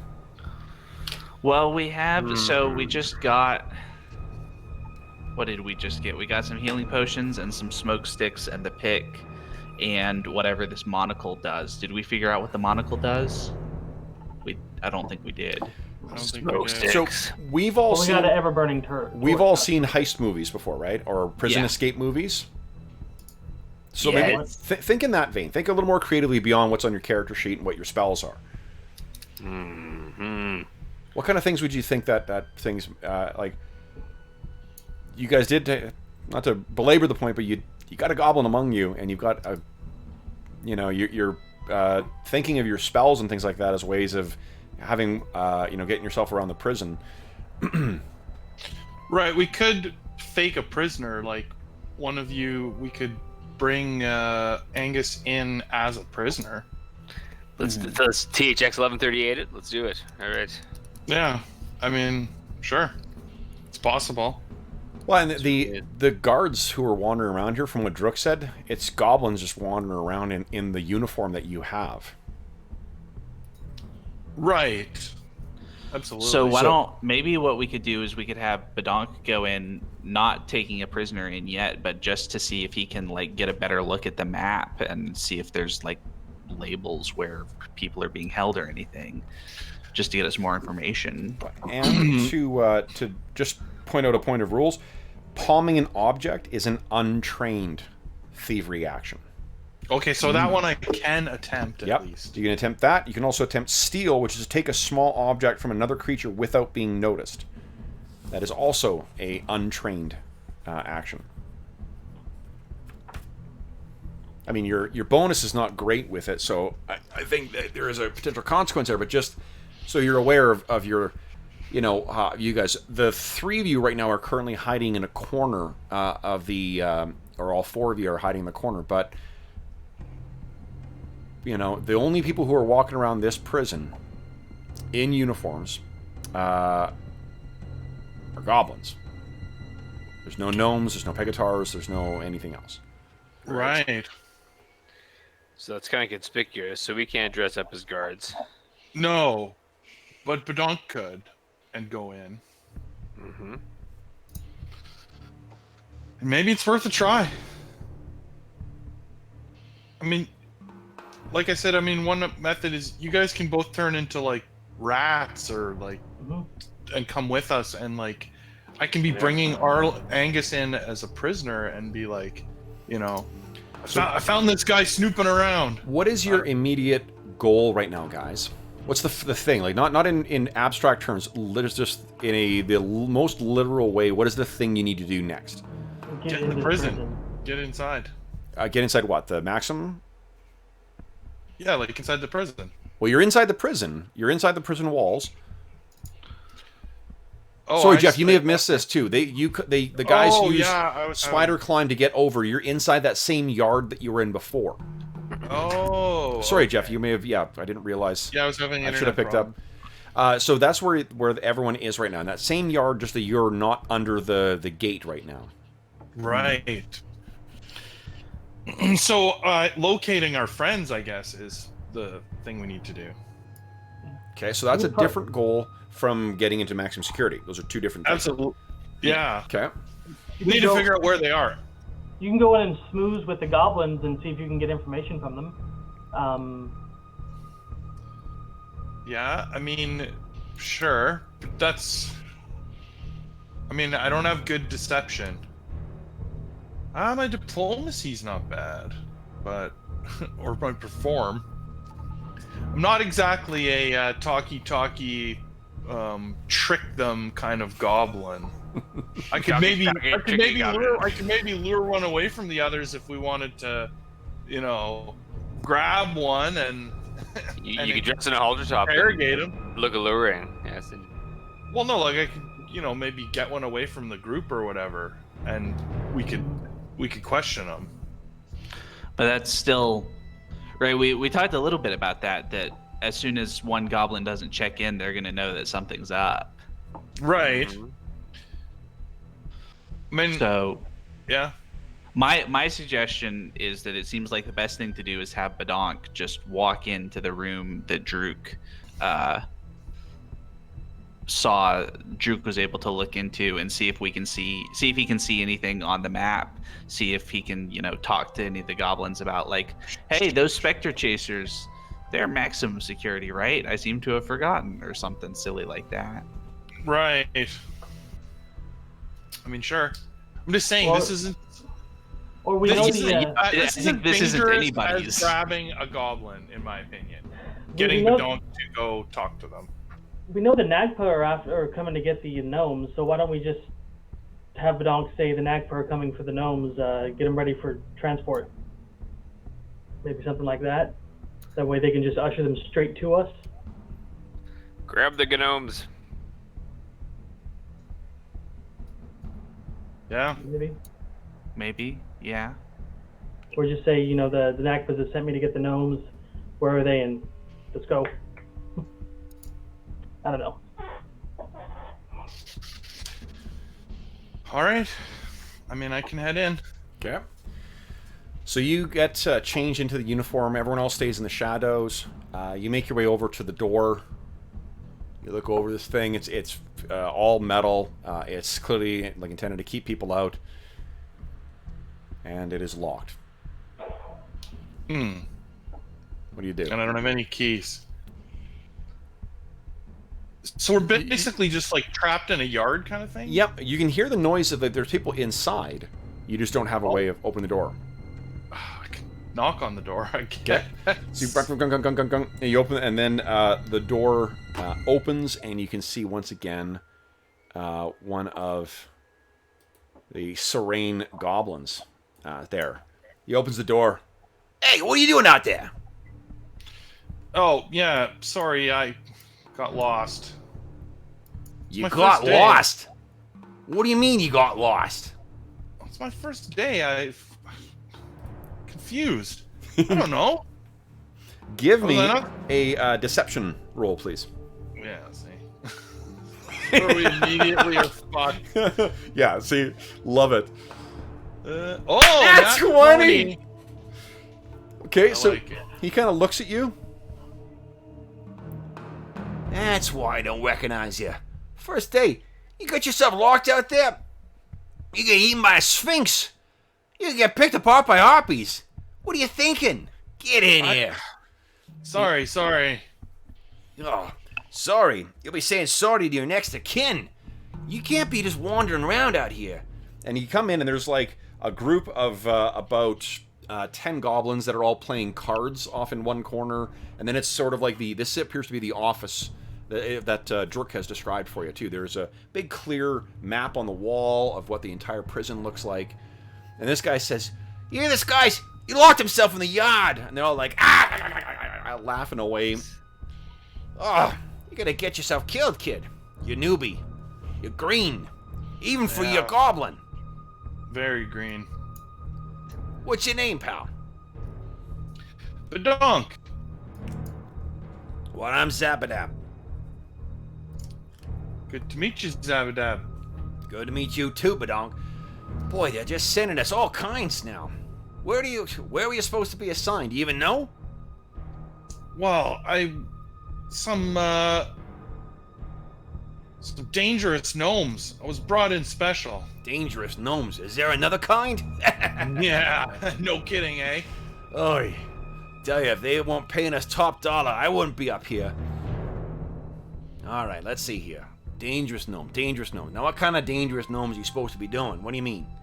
Some kind of ghost hunters. Ghost Weird hunters? stuff. Oh. Heard anything about that? I know what you mean. You mean the special prisoners. Yeah. Yeah. Those ones, they're up in the tower. Perfect. Yeah. You be careful, though. Those, from what I can hear, there's just like all the rest of these gnomes, this whole place is designed to kill goblins. And they God, specialize you're telling in doing me. that. Yeah. Dirty gnomes. Wow, from what I hear, when we took them into custody, they fried a whole squad of us. Whoa. Good thing I wasn't here for that. I tell ya. Phew, those three, they weren't lucky. So what else? Do you know your way to get to the tower? No. God, they're just sending us anybody now. I swear, we're Yeah. losing more and more. All right, what you gotta do, and he walks over to the map, he points at stuff. Here's what you gotta do. Stay clear of the Drake cages. We already had 2 guys lose their legs to those things, and they got a taste for goblins now. So watch your way around that, make your way over, and there's the tower on the far side there. You're gonna go through maximum security.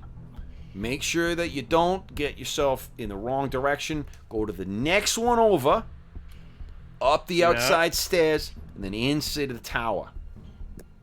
And, oh God, they sent you here without your pass card too. Yeah. All right, and he goes over and he grabs some keys. These are your keys. Don't lose these. This is your pass card. Don't lose your pass card. Okay, I take the stuff. Pass card, keys, got it. Got it. Through maximum security, outside of the other yard, up the stairs, inside the tower. You follow that? Perfect. Badonk? Yep. I got it. Once you get inside the tower, you're gonna go right up to the top floor. Top floor. You got a funny accent, pal. Boy, we're hiring from all over now. Yeah. Tell me about it. Sure. All right. Now, boys, we're sending this one off to the tower. And they all kind of like, good luck. I want to bet on him coming back. All right. But you take it easy. Don't lose those keys. Don't lose that pass card. Got it. Got it. Keys, pass card. All right. Off you go. And you tell those guys in the maximum security, keep an eye, make sure they fed the sphinxes. Will do. All right. All right, boys. And he turns and leaves you. Deal me in. And they all kind of, pull he pulls chair back, sits down, and they go back to playing whatever card game they were playing. So you head back out into the rain and the other yard. You have keys. You have a pass card now. Perfect. So I'm showing up and Druga's talking and he's like, if not, you're back here in 5 minutes. We smash in and grab him. So, what happens next, guys?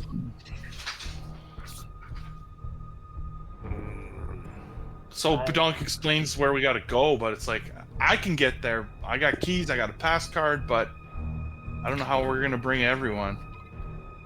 Well, We still have more uses of spider climb. Oh, we could meet up there. could us get up the tower, but can we get in the tower from up top? No, but remember how it was described? It's through maximum security to another courtyard and then up the tower. So we could go use our spider climb to go up on the roof, walk over to the other courtyard, get down, and then use the keys to get in to, and at least be into the tower. Maybe. Yeah. It's worth a try. How are you guys getting out then? I thought that the second spider climb was to get you out. Can we just leave the rope hanging? Oh no, That's but we need the not rope a to good help. idea. Yeah. I can tell you what the first nat one will be then. Yeah. No, but Angus has spell substitution, so he can substitute one of his other second level spells for spider climb again if we get 10 minutes of. You've already spent a fair amount of time out here waiting, so. Well, I don't want to do it right now, Okay. but So, that's... me and Warbin can both turn into something small and lightweight and get carried with somebody with spider climb. So, and Badonk can just go in. I mean, me and Warbin could probably ride on Badonk the whole way. Sure. If he pretends you're a prisoner going up the tower with him, he can probably get you through. Yeah. What do you think? Then we'd have to rely on your spider climb to get out the other end. All for it. I think we try it. Yeah. Okay. What are we gonna lose? All right. So, Bedonk, you head over to maximum security. You get your key out. The rest of the guys. So, tell me how. And I'm not saying that that you can't do this. I just want to understand how Druk is going to help Angus with his stealth roll as you guys are making your way across the roof there. Are we going across the roof? I thought we were sneaking him in as a prisoner. I think we... Are we doing that? That seems right. The guys are going to know. The goblins inside are going to know something's up right away if Bedonk comes back in with a prisoner. Having said he doesn't know. You cast Spider Climb on me, right? That's a touch spell, right?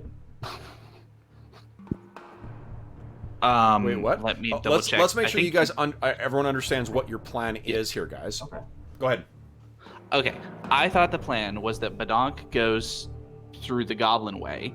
We have Angus use Spider Climb on himself to climb up onto the roof and make his way over to the other courtyard.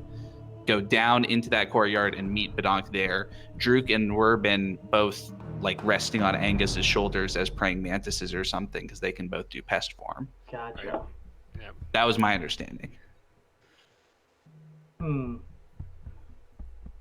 Yeah, I wouldn't be able to help you with stealth then. Yep. You will have a substantial bonus just from running on the roof in the rain. Well, that's gonna be tricky too. Yep. We still have the rope, right? Did you take the rope down? You must have, because... Yeah, we wouldn't need leave it up well, there. hold on. If you took the rope down, then someone would have made a 40-foot jump. Bedonk, Well, what is your safe roll? Spider Climb is 10 minutes, so I could have just down with the rope. I don't think... I think 10 minutes to get 4 or 3 other guys up and then down the other side, I think that 10 minutes would have expired. Okay. Just because, picture how long it takes to get people up 40 feet of rope. Okay. Yep. Yeah. What's my what roll, Kev? Don't you have a thing to reduce the damage from falls? Oh, yeah. He's got Unbreakable Goblin, I think, so he takes half damage from it. Half the distance of the fall. Half the distance, and as a monk, you have to take a feat now to get that safe fall thing that monks have always had, where you can, as long as you're falling against a wall, you can reduce the damage. I can't remember in this game. Okay, this is just an easy answer that you're able to do that. Incredible movement, +10 thing, Mystic Strikes. I don't think you get that any longer. I don't think you just natural. Yeah, you don't. Okay. So, let's see here. Is that a feat?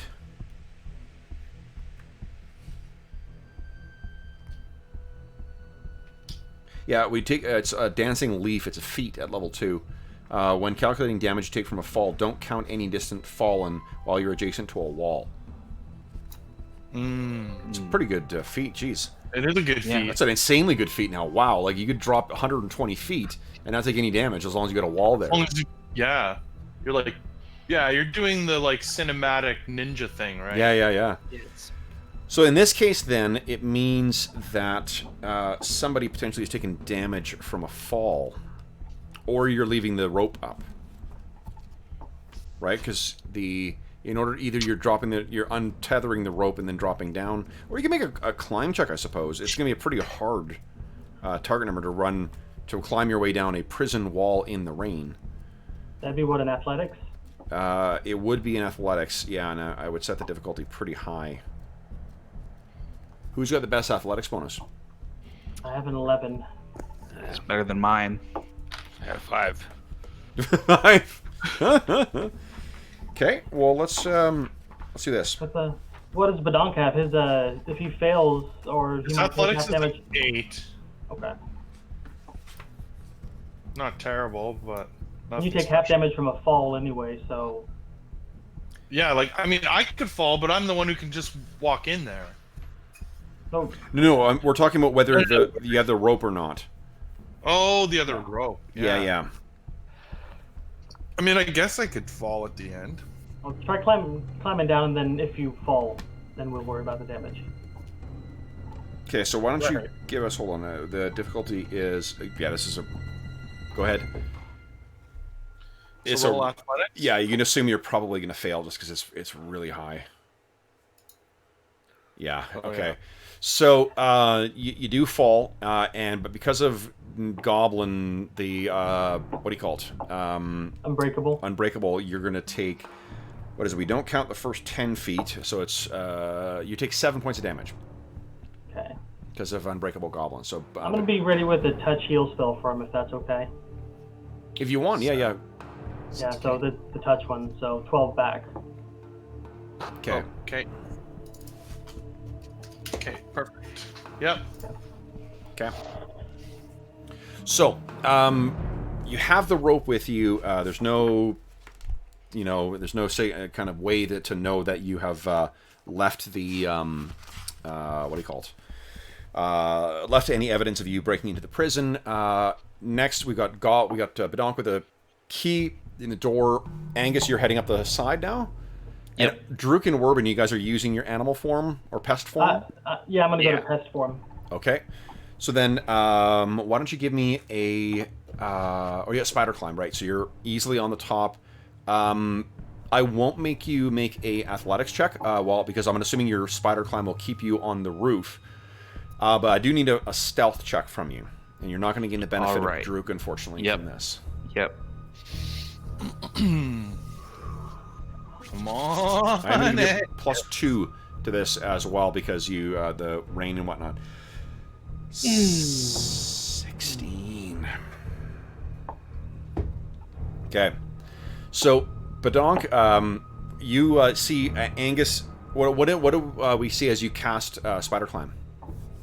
So Angus kind of rubs his hands together, and then he stops at some point, and you can see that there's it's because of the friction that is generated as the hairs have come out that he can't even rub his hands together because they're so strongly there, and then he starts just pawing his way up very carefully. And at that, Druk and Werbin transform into these little things, and you start going up in the rain. You're soon likewise drenched as you make your way up. Badonk, you open the door and head into the secure wing. As you open the door, there's a guard sitting there who looks over at you. And he kind of looks up and down. Hey, you're new, aren't you? Yeah, first day. Oh, welcome to the party. Dog.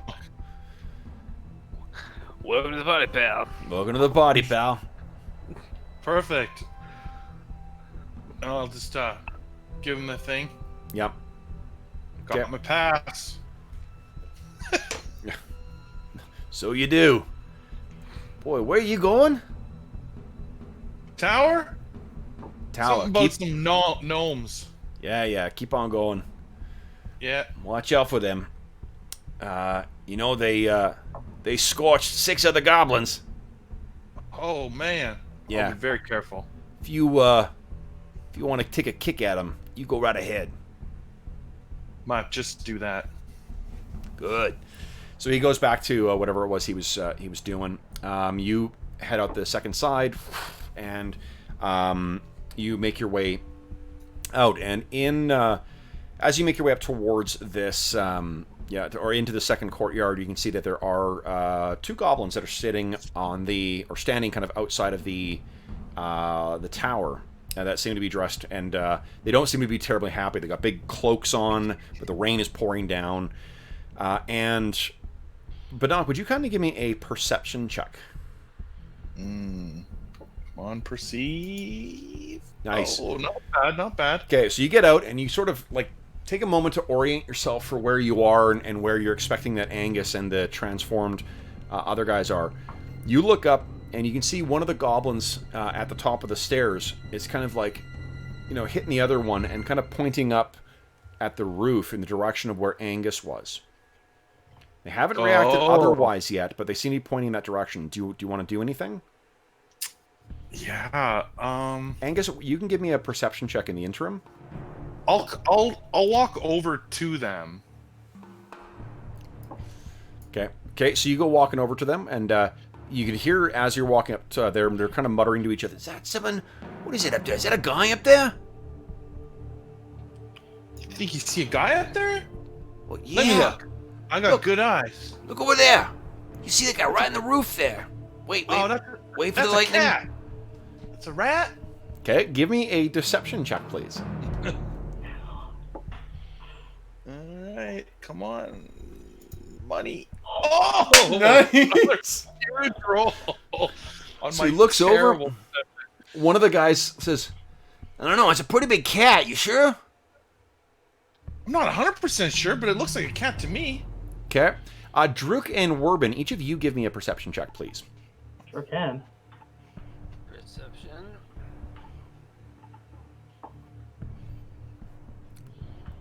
There. Why you make me roll a 5? yeah. Holy cow. shit. So, Werbin, you can see clearly, even in your animal form, you can see clearly these goblins are pointing in the direction of Angus. And it doesn't appear that he knows. He's still lumbering along on the roof, you know, using his spider climb. These goblins, you think, may have spotted him. Oh shit. I think lumbering may be a bit pejorative, considering that he's in the slick rain on top of the roof, doing his best to maintain his balance, giving an excuse carrying for his why- buddies on his back, literally. Giving an excuse for why he's lumbering does not take away the lumbering. So, Werbin, do you want to do anything? With the roll that good? Can I signal him discreetly? How would you With do the that roll- as an With insect? a roll that good, could Warbin hear the conversation down there? No, I don't think so. Okay. I could ray of frost like the wall in front of him. I don't think you can in animal form. Oh, I'm in animal form, right? No, Yeah. no, I can't do anything. No, I could rub my hind legs and make a screeching sound. Okay.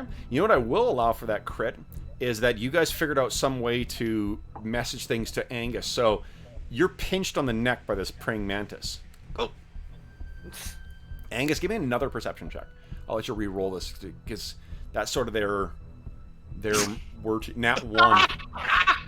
You hit an artery, man. You hit an artery. So what? Funny bone. What do you think the misinterpretation of this is on your part? So fast.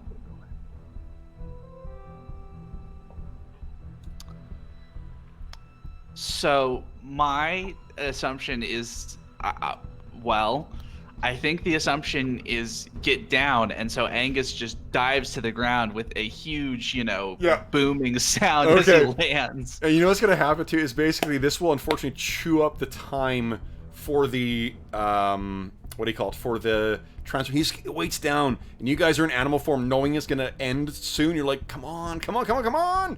But unfortunately, you're still there when. And you're now, they can't see you because of the angle you're at, but we have a dwarf, a human, and a half-orc all now prone on the roof of this building. But, Badonk, what the goblins say is, well, it seems to be gone. Boy, if the cats, I didn't know they grew them that big here. They got them flying cat guys. But Yeah, maybe it's one of their pets. Crazy animals. this place is just, they ain't paying us enough to be here. No. Oh, you Keep going on inside? going for that. Yeah, the gnomes. Ugh. They're in there? Yeah. Yeah. You careful with those guys. I got it. They burned 12 goblins. Oh my goodness. Yeah. If you can Glad get I in wasn't there, here for that. when you see them, you spit on them for us, eh? Yeah, I'll spit an extra time for each of you. That's stuff. Oh, enjoy being out of this weather. So you use your key, and you are inside. So, Druk and Werbin, as you guys, you can now obviously talk to Angus. So, do you want to correct him on his misapprehension? Well, I don't think I rolled high enough. So. Oh yeah, right. Werbin did though. So you're all prone in the pouring rain on the top of this. How long does spider climb last? 10 minutes. 10 minutes. Okay, so you don't have spider climb anymore either. So How far above the ground are we? you guys are at least 40 feet. So, so you guys all kind of look at each other. You know, there's this wordless look of like, well, what do we do now? Amongst you guys, we'll cut back inside. Badonk, what do we see with you? He's heading up to where the dudes are. So as you're making your way up, it appears that there are there's a lot of cells in here, you know, and you're too. Oh no, this would have been built by gnomes. So there's little like slats on each of them that you can kind of, you know, and then look inside, and you kind of open one, and there's a pegatar, and you close it. You keep walking up, and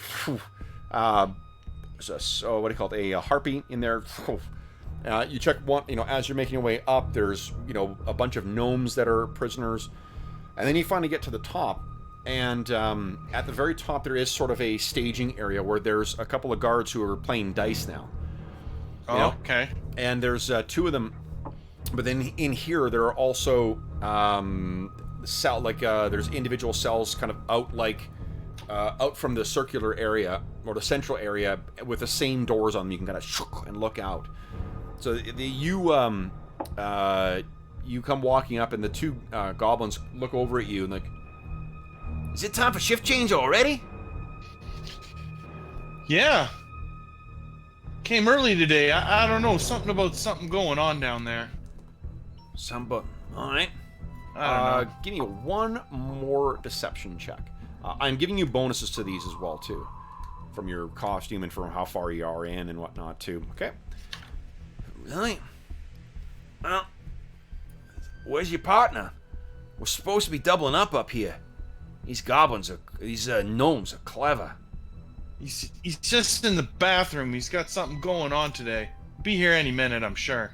All right. Well, the one of them hops up and says, "Hey, you wait for him to get back. I'm out of here." And the other goblin's like, "Ah, you son of a." So they go down, and the other guy looks at you and says, "I hope your partner's quick." Oh. You don't have to wait. I got this. Nah, it's regulations. Your deception, unfortunately, was not good enough to convince them both to leave, but he sort of is bored. So what do you want to do now? So the other guy's down. If you're thinking of violence, you do non-lethal damage. You could just knock this guy out. Right, like I'll wait until I'm certain that his other guy's, you know, like gone down the stairs, far enough away, that kind of thing. Yeah, and I guess I'll try and get behind him and like. Sure, like I don't want to tell you how to play your character either. So no. And there may be. No. I think that knocking him out is a great idea. I just, you know. Sure. Want to be careful. So. Okay. Go ahead and give us a unarmed attack check, please.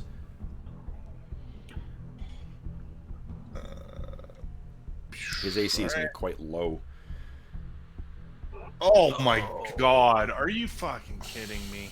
I'm gonna use my hero point. Okay. And not roll a nat 1 on a very important moment of That's the reason I made you roll. I'm like, you never know. Oh, and of course then I roll 1 on damage. But that's not one thing, it's the other. Yeah, I'm gonna say that's actually, to be honest, good enough. So you hit this guy, but because he's unaware of this, what do we see in the fiction as this guy's kind of packing up his stuff and you take him out? Yeah, like I think he's like honestly paying 0 attention to me, and I just, you know, bop him on the back of the head. Maybe he's packing up his dice, or he's, you know, doing something like that, and it's just bam, boom, he's on the ground. Okay, so we kind of looking, you're looking around. All right, there's a bunch of cells facing you, but let's cut back outside first. So we have our 3 heroes lying prone, and the plan has not gone the way the plan is supposed to go yet. What do you guys? What's the first word we hear spoken amongst you guys? Shit. Everyone gets a hero point as well. I've been inconsistent with giving them out tonight, so. So Druk is gonna shimmy his way to the edge of the roof and kind of look down to see where those 2 goblins were. Okay. To kind of, you know. Sure. Give me a. That suddenly came in. Would you kindly give me a stealth roll, please? I'm going to give you a pretty substantial bonus here too. Oh yeah, easy. So Druk, you kind of get your way down to the edge and look over, and those 2 goblins are standing there. You see the door opens, and then another goblin comes out. They talk to each other a bit back and forth. If you want to tell whether or not it's Badonk, give me a perception check. If you don't care, then don't worry about it. Oh, I care. Okay. Okay, I don't think you can tell from here. I mean, you don't have dark vision either, so it's tough to tell. But this one goblin goes out. There's a little bit of back and forth between them, and that one starts going down. The only reason you can tell it's a goblin for sure is because of this. Like, their profile is, you know, it cannot be confused with any other thing. That all like oval-shaped head. So he goes down. The other two goblins that were standing at the door leading in at the top of the stairs, they're still standing there. Okay. Can I see any way of, like, lowering ourselves down somewhere outside of their field of vision? Not that you can see, no. Okay, then I'll shimmy back to the other two and say, well, I guess we're waiting for Badonk to get out here. Because I can't see a way down. Now, it doesn't mean that you are guaranteed to be spotted. It just means that they have a chance to spot you. Like, if they didn't even have an angle on you, you'd automatically succeed. We'd be talking about athletics checks to get down, not about stealth rolls. You can still do that, you know. Goblins do have dark vision, but it's pouring rain. You know, you might be able to do it. We still have the rope, don't we? Badonk pulled it down, but we have it. Yeah, I wouldn't be carrying the rope. Yeah, you guys have the rope. Okay, so I'm guessing they wouldn't expect anything from the corners, so we could try and get down. Can we find a place to secure the rope? How do you think you do that? It depends where we can get down. Like, what kind of roof are we looking at? Is it like a square roof, or is there like kind of weird architecture? You know, it's an angled roof that leads up into a bigger structure, so you're kind of on like a part of a roof on part of the building that is otherwise larger. Okay.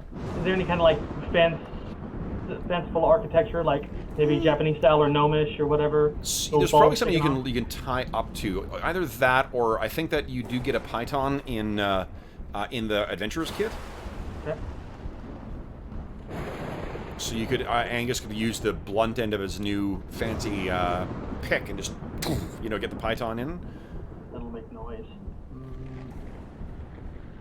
Yeah, we can try and. If you guys are smart, you know that there is a pause between the flash of lightning and the crash of thunder. Would that be a knowledge nature? I think that either of you guys can go ahead and make a knowledge nature to time that. I think this is common sense stuff that you guys would know. I was just trying to get the timing down. So. Yeah. But apparently I can't roll low. What about you, Warbin? What do you think? For me. Okay. Sure. So here's what I'm going to let you do. Here's the way I'm going to interpret this, because I do want a dice roll, because using a metal python on a roof in a thunderstorm is far too tempting for this DM. You're going to get Angus is going to get +6 again to his stealth roll. This is going to be basically a group stealth thing of like, go, why don't you give me a stealth roll, please? +6 to your total.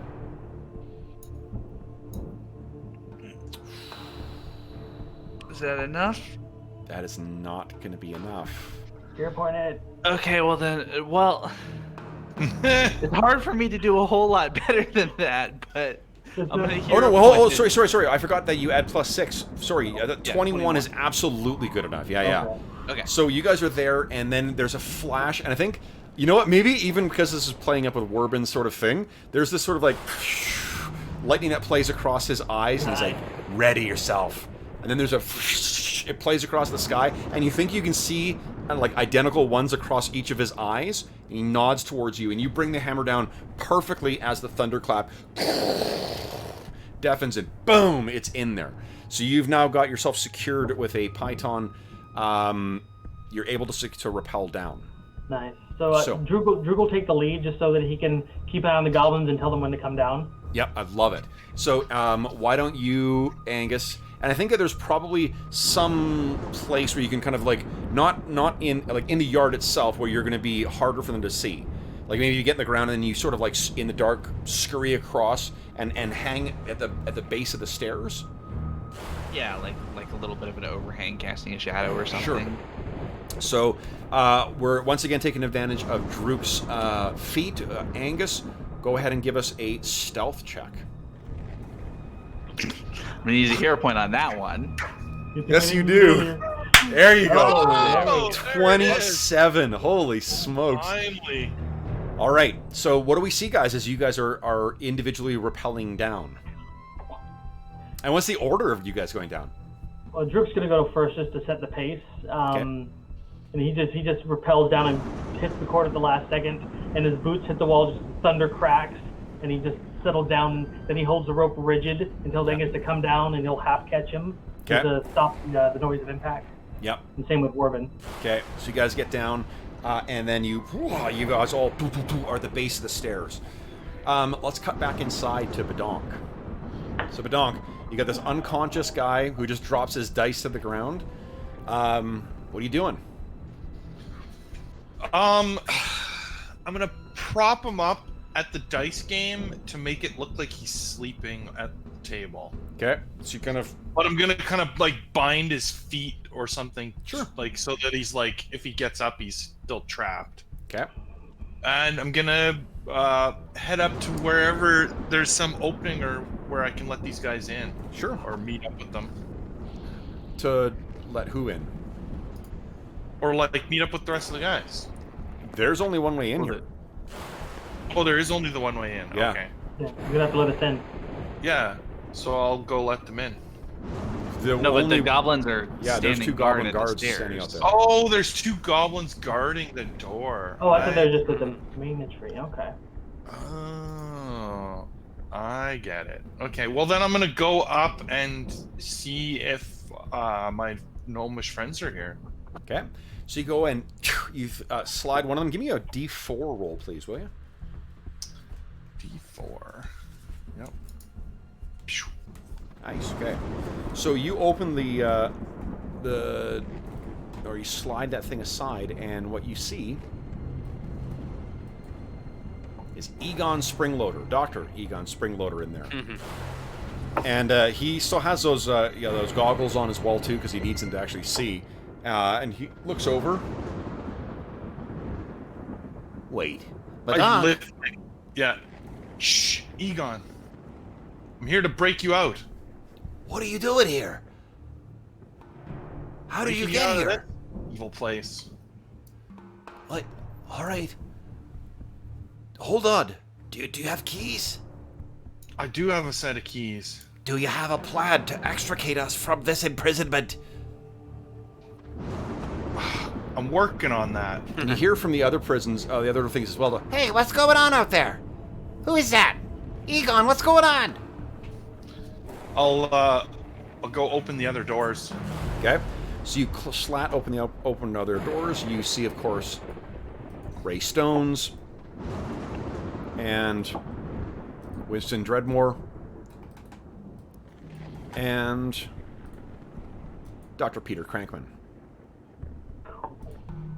So he, or each of the guys, they're all just like, What are you doing here? How did you get here? Are the goblins still in control, or did you free the city? Yeah. No. I've not freed the city. There's lots of trouble out there. oh God, you have no idea, says Ray Stones.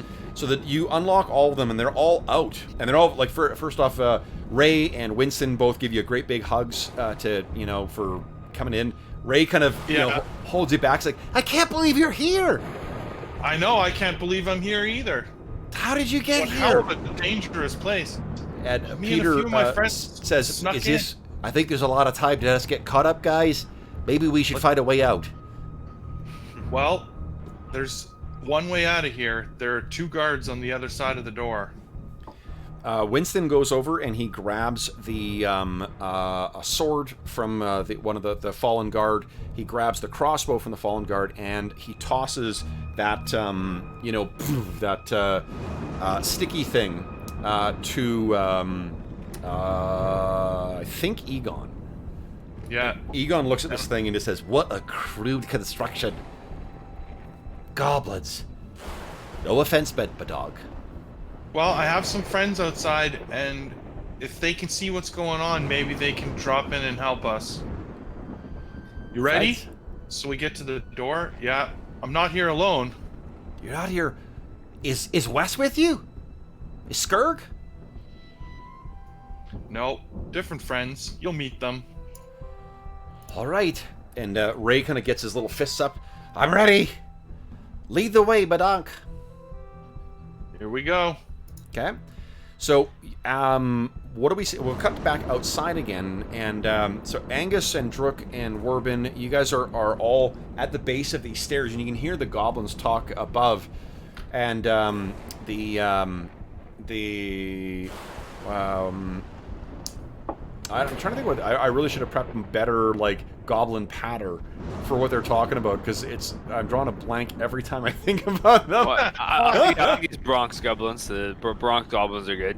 Yeah, no, I was trying to think what they're talking about is the because there's no sporting events that are going on up here, right? So Joe DiMaggio is better than Babe Ruth. yeah, I always say, yeah. So what do we see? So as Badon, what is your plan for getting out of here? And everyone can, if you guys want to do a retroactive, like a flashback, feel free to spend a hero point and fill us in as to what the, what the setup was here, what the plan was. Well, I don't think we knew what the scenario was, so. But being clever, none of us are clever adventurers. Your characters presumably are. Right. So if you guys want to spend a hero point, this is where there's the opportunity to do a flashback and fill in what the contingency sort of was. Right. So what this will let you guys do, if you do spend that, then you can all four of you talk about what the plan's going to be. Does that make sense? You got some to spend. You want to pop one? Yeah, sure. Yeah, I'm happy to. Yeah. Okay. So what's a flashback, guys? Okay. This is maybe you in the yard. Okay. Before we knew the incident with the spider. Once I get up there and I get the prisoners out, we're gonna have to make a mad dash out of here. And I know. We need to create as big a distraction as possible. So once you get the gnomes, you're ready to go. Unlock all the other cages that you can, and just escape in the panic. Well, I think they're the only ones up here on this. Well, you said you were splatting things open. You saw a harpy. You saw a pegatar or something else. Okay, yeah. I'll let everybody out. So that could create enough of a distraction to get us away. Okay. Well, and absolutely, because they're not real prisoners anyway. So of course I'd set them all free. Okay. Well, I mean, they're prisoners, but they're not like... They're political prisoners. They're not prisoners. Yeah, prisoners. Okay. Exactly. Yeah. So what do you... Well, so they are happy to try and make a break for it. I mean, there are sharpshooters that are keeping an eye out, and they also have drakes that hunt the skies here. So, like, they're... unless you get a crit success on either a... Well, let's say you succeed on deception and, trick them into being your distraction. You're going to need to do a pretty good diplomacy check to get them to be willing to just... They want to get out, but they're not going to be happy to get captured again just so that you can get out. But let's... No, I think if the plan is, I'm telling them, I'm not going to lie to them, we're trying to get everyone out. Let's go, we're... Yeah. It's not... I'm not trying to use them as a distraction. Okay. I'm honestly trying to get them out with us. I know, I understand that's Drook's plan, but I think that Badon would be trying to get them out, whether he thinks, Sure. Why don't you do this? That's what he's honestly trying to do. For sure. Why don't you give me a diplomacy check, and I'm going to give you a bonus because of the gnomes that are here. I'll give you actually a +4 to your check. Okay. Oh, nice. 22. Yeah. All right. So you've got a small cadre of things. Now the Pegatar is not going to fit in the thing. So but he can fly, right? He can fly, but again, they have to account for flying prisoners like harpies and like that. They've got sharpshooters, and they've got same drakes, the river drakes, that periodically they'll release and they'll fly and catch them. So if you've got a way, that's a good enough roll. I think that he might actually be at least wanting to try and make a break for it. Do you have anything to sweeten the pot, do you think, guys, for his thing? Anything to make it a better, option for him to then just suicide? Yeah, I don't want that. Well, we've got some heavy crossbows that we took from the goblins, don't we? I've got web. Oh yeah, I've got a heavy crossbow and some bolts. So we could like draw a bead on at least 1 or 2 goblins and try to, Distract them. take out 1 or 2 in the opening volley, essentially. Or the torch, or I still have one of those alchemical bombs. They want my I can make a pretty loud and fiery, distraction. Oh yeah. Yeah. With one of those. I see. Yeah. I've got one. These are also the guards. Wait. These are the guards that saw that cat on the roof, right? Yep. The cat. Yep. I've got one spell left of animal form, an actual spell that I could actually turn into a large cat with a thing in my mouth and just run around and freak them out. It lasts a minute, and then that might be enough time to you guys get away. Sure. What I would allow with that, if you're drawing the attention to yourself, I would allow you guys to make a stealth check with Druk's help. Then I think a cat medium size could, maybe with my athletics check, climb these walls. So. Yeah. Maybe. No, I'll do that. Okay. I can only give you a minute though. After that, I have to meet you back at the sewer. The same one we climbed the wall from. Okay. Let's do it. So Let's do you're it. what's the plan here, guys? From here, where are you? What's going to happen? We got to meet back in that cavern thing that we found, and then plan from there. Okay. How are you getting past the guards and the walls? The Pegator, I think, could carry at least over the wall between the Harpy and the Pegator. Could get at least the prisoners out and over. There's a chance, like depending on how well Druk does the distraction, and if that explosion goes off for sure, it's going to draw some attention elsewhere. That may give enough time for enough of distraction for them to get up and over, so all the prisoners will be out, and we'll meet up with you there. Can I get Badonk over? How are you going to get over, Badonk? Yeah, because no, I think that he either takes the prisoners that are in there, or you guys have to sort of find your own way out. How's the rest of you guys planning on getting out here? Angus, can you do that spell change? It's going to take me a little while. It takes 10 minutes to do it, is the thing. But it's doable.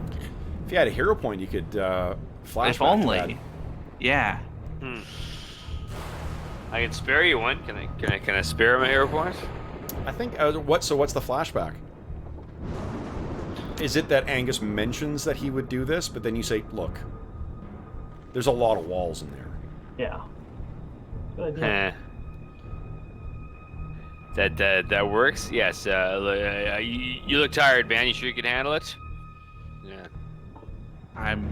You're onto something. Let's prep spider climb again. Okay, so blow that hero point there, Steve-O. All right, and so what happens next, guys? We've got Badonk gets to the door. He knows what the plan is. He knows that you're going to free the rest of the guys. What is the? I heard 2 different ideas. I heard the bomb going off, and I heard the cat, and maybe I misunderstood that they were working together.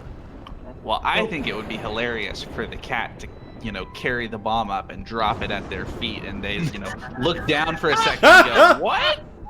And then it goes off. Okay. Yeah. So what I'd like to do is, because I know I'm about to be a pincushion, I'm going to use my last level 1 spell on me to heal me as much as I can. Okay. And then it's shifting into animal form to do this. Okay. So let's do this. Angus, I want to point out one thing. So that because you had the downtime too, I will give you sufficient time to take a look at that jeweler's glass thing that you picked up. Because what's the page number on this? What's to explode? How long does it take that thing to explode? Well, this is what it's gonna be a craft check to set a timer. They're not designed to be like set off. They're designed to be dropped and then they explode, right? And assuming you're not throwing it at your feet, what you have is a crafter's eyepiece. When worn, it gives you a +1 item bonus to crafting checks, and when you repair an item, you restore 15 points per proficiency rank instead of 10. Cool. Please roll high. All right. So is the plan to time it or to just drop it and then let it go off? Because you might get caught in the blast there, Drook, if that's the case. I'm not sure if that's what you intended or... I think the timing is pretty cool because I'm going to be pretty quick as a cat. I'll just leap up there, like maybe around, set it down, stare at them, and right before it goes off, I run away. Sure, yeah. Okay, so then, Angus, you get a +1 item bonus. We sort of, in the fiction, we see you leaning over and using this thing to, like, finish the tinkering with the bomb, because you didn't want this to be, like, ticking down beforehand. And then you hand it to Drook. What do you transform into? I pretty much turn into a medium-sized cat, like a cougar or something. Okay. Yep, you're now a cougar. You take this in your mouth, and you go stalking up the stairs. Angus, give us a... Actually, let's move him up there, then we'll make the craft check, because it'll be funnier. Yeah, let me do a stealth check. I want to sneak up on these guys. Okay. So... Drook, you go stalking out. What we see is these two goblins are looking at each other. Hey, shouldn't that guy have had a... Should have he had a partner? I don't know, maybe they're doing one at a time. Said he was a new guy. God, why would anyone take this job? And you hear this low growl.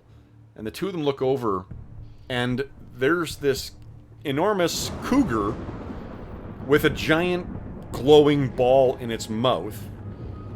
That then just goes and rolls it down, and it rolls to its feet. And these two goblins. Hey! At them, tail twitching. Okay, and then Angus, give us a craft check here. All right. Fuck. That's terrible. For plus 13? Oh, God. I know. So this rolls to the feet of the two goblins. The goblins look down. They look up at the cougar. And they start running for, like, reaching for their, what do you call it, their capture web things? And the cat bats at them and jumps away. Nope, that's... We'll find out what happens next session. Can I preemptively spend the hero point just to slap it at them and then we cut away? Nope. Dang it. So, that is where we will leave things until next time, guys. First off, let's quickly award some XP here. Because I think we've got some heroes who have been bravely waiting, are inching their way towards next level. So, we still got a long way to go, though. Oh, do you? We're at 390, I think. Oh, jeez. Okay, let's see here. Well, I mean, last time you guys did make a I make think off. Bedonk's quite a bit ahead, so he's got more. It's at 5:30. Oh yeah. So let's see here. Where's my phone? Oh. Level 5 is going to be big. Okay. Let's see. So you had that encounter. Getting in, and I'll give you a bonus for. Okay. So guys, tonight, this evening, you earned a whopping 130 XP. 130. All right. Okay. Halfway there. Now, for those listening at home, thank you so much for joining us for yet another session of the Back in the Barrowmaze campaign. I guess back in Serene at this point here. Excellent job on the heist, guys. I know this is unfortunately all skills that you guys are suboptimal with. Just in a place where we're good at. It's hilarious that, and this is, to be honest, like, this is so much more fun of a session than if you were just be able to do the easy things. You know, yeah. Making use, like, great use of your spider climbs, great use of your ability to rewrite one of your spells, you know, Drook, awesome use of your shared, things. Both of the druids made great use of their group, the spam, radiant damage, because, like, it didn't do extra damage against those. It's unfortunate that a lot of it, like, not all of the undead automatically take extra damage from radiant. It's balanced, because, I wouldn't want to be like, all right, I'm just going to spam my heals and then they're all down. But it definitely helped against those guys, because those things, all three of those things hitting you guys could have been quite lethal. Your dice are on fire tonight too, John. Oh, well, until I started to do something important. Fortitude saves I was good at. On avoiding that drained condition, you can ask Jeff, was a pretty good thing on your part. Yeah. Oh yeah. Yeah. So, for those listening at home, if you have, as always, any comments, questions, or concerns regarding the session, please don't hesitate to leave a comment in the comment section below, and I will endeavor to respond in a timely fashion. In addition, if you want to pass any kudos along to our stalwart heroes, the prison breakers, then please don't hesitate to leave a comment, and I'll make sure to pass that along to them. You can also reach me on Twitter at Dungeon Musings. You can also reach me by email. My email address is dungeonmusings@gmail.com. And if you can if you find the link in the description of this video, you can join us on the Dungeon Musings Discord as well, where we have channels dedicated to this campaign, every other campaign we've got on the channel, as well as a bunch of other stuff too. Other games, find a game. So if you're looking for a group to play with yourself, if you want to join one of my open table sessions that I do on a monthly basis, you can join them that way. Or if you just want to chat about other games, that's all to be found on that channel there. And you're welcome to join us there. In addition, there is a link in the description of the video to something called Heroes Save Villages. That is the charity fundraising campaign that we run on the channel. The fundraising campaign benefits the SOS Children's Villages International Charity. And the from now, time of recording, until January 1st noon on January 1st, 2020, we are running yet another charity fundraising, charity raffle. I'm just throwing the word charity out. Been a long week. The raffle is again to benefit SOS Children's Villages International, which is active in over 130 countries, providing benefits and stable environments for over 80,000 orphan and abandoned children from around the world. It's a really awesome organization.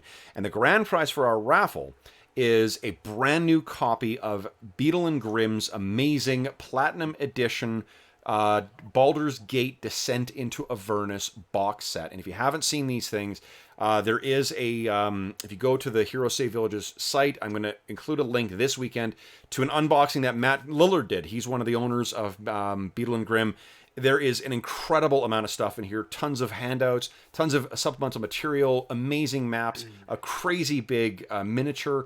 Brand new, these things were $500 plus shipping US. You can get a ticket to win it for $25 Canadian, which works out to about $18 American. Any ticket that you get, all the donations go to benefit SOS Children's Villages International. So you're getting an opportunity to win amazing gaming stuff and help out some kids at the very same time. There are also some other prizes that I have donated, including, because Beadle and Grimm donated that thing, which is amazing of them. I donated a copy of the Pathfinder 2nd Edition Core Rulebook. I've also donated a copy of the Pathfinder 2nd Edition Bestiary. And I have donated a copy of the Starfinder Character Operations Manual, which just came out within the last couple of weeks. So if you don't win the grand prize, there's still those other prizes, and I will be hitting up this weekend some other publishers to see if we can't get some additional prizes. I don't want anyone to feel obliged, of course, but if you are inclined to donate or to support the channel in any way, that's a way to do that, and to give you an opportunity to help out some kids and to get an opportunity to win some amazing gaming stuff. I really cannot say just how cool this thing is, and it has not been opened. Even for the video that I shot announcing the raffle, I did not open it, so it's coming to you as if it came fresh from the good folks at Beadle and Grimm. So anyway, if you want to get any raffle tickets, you can buy them until noon on January 1st. That evening, I will be doing the draw live.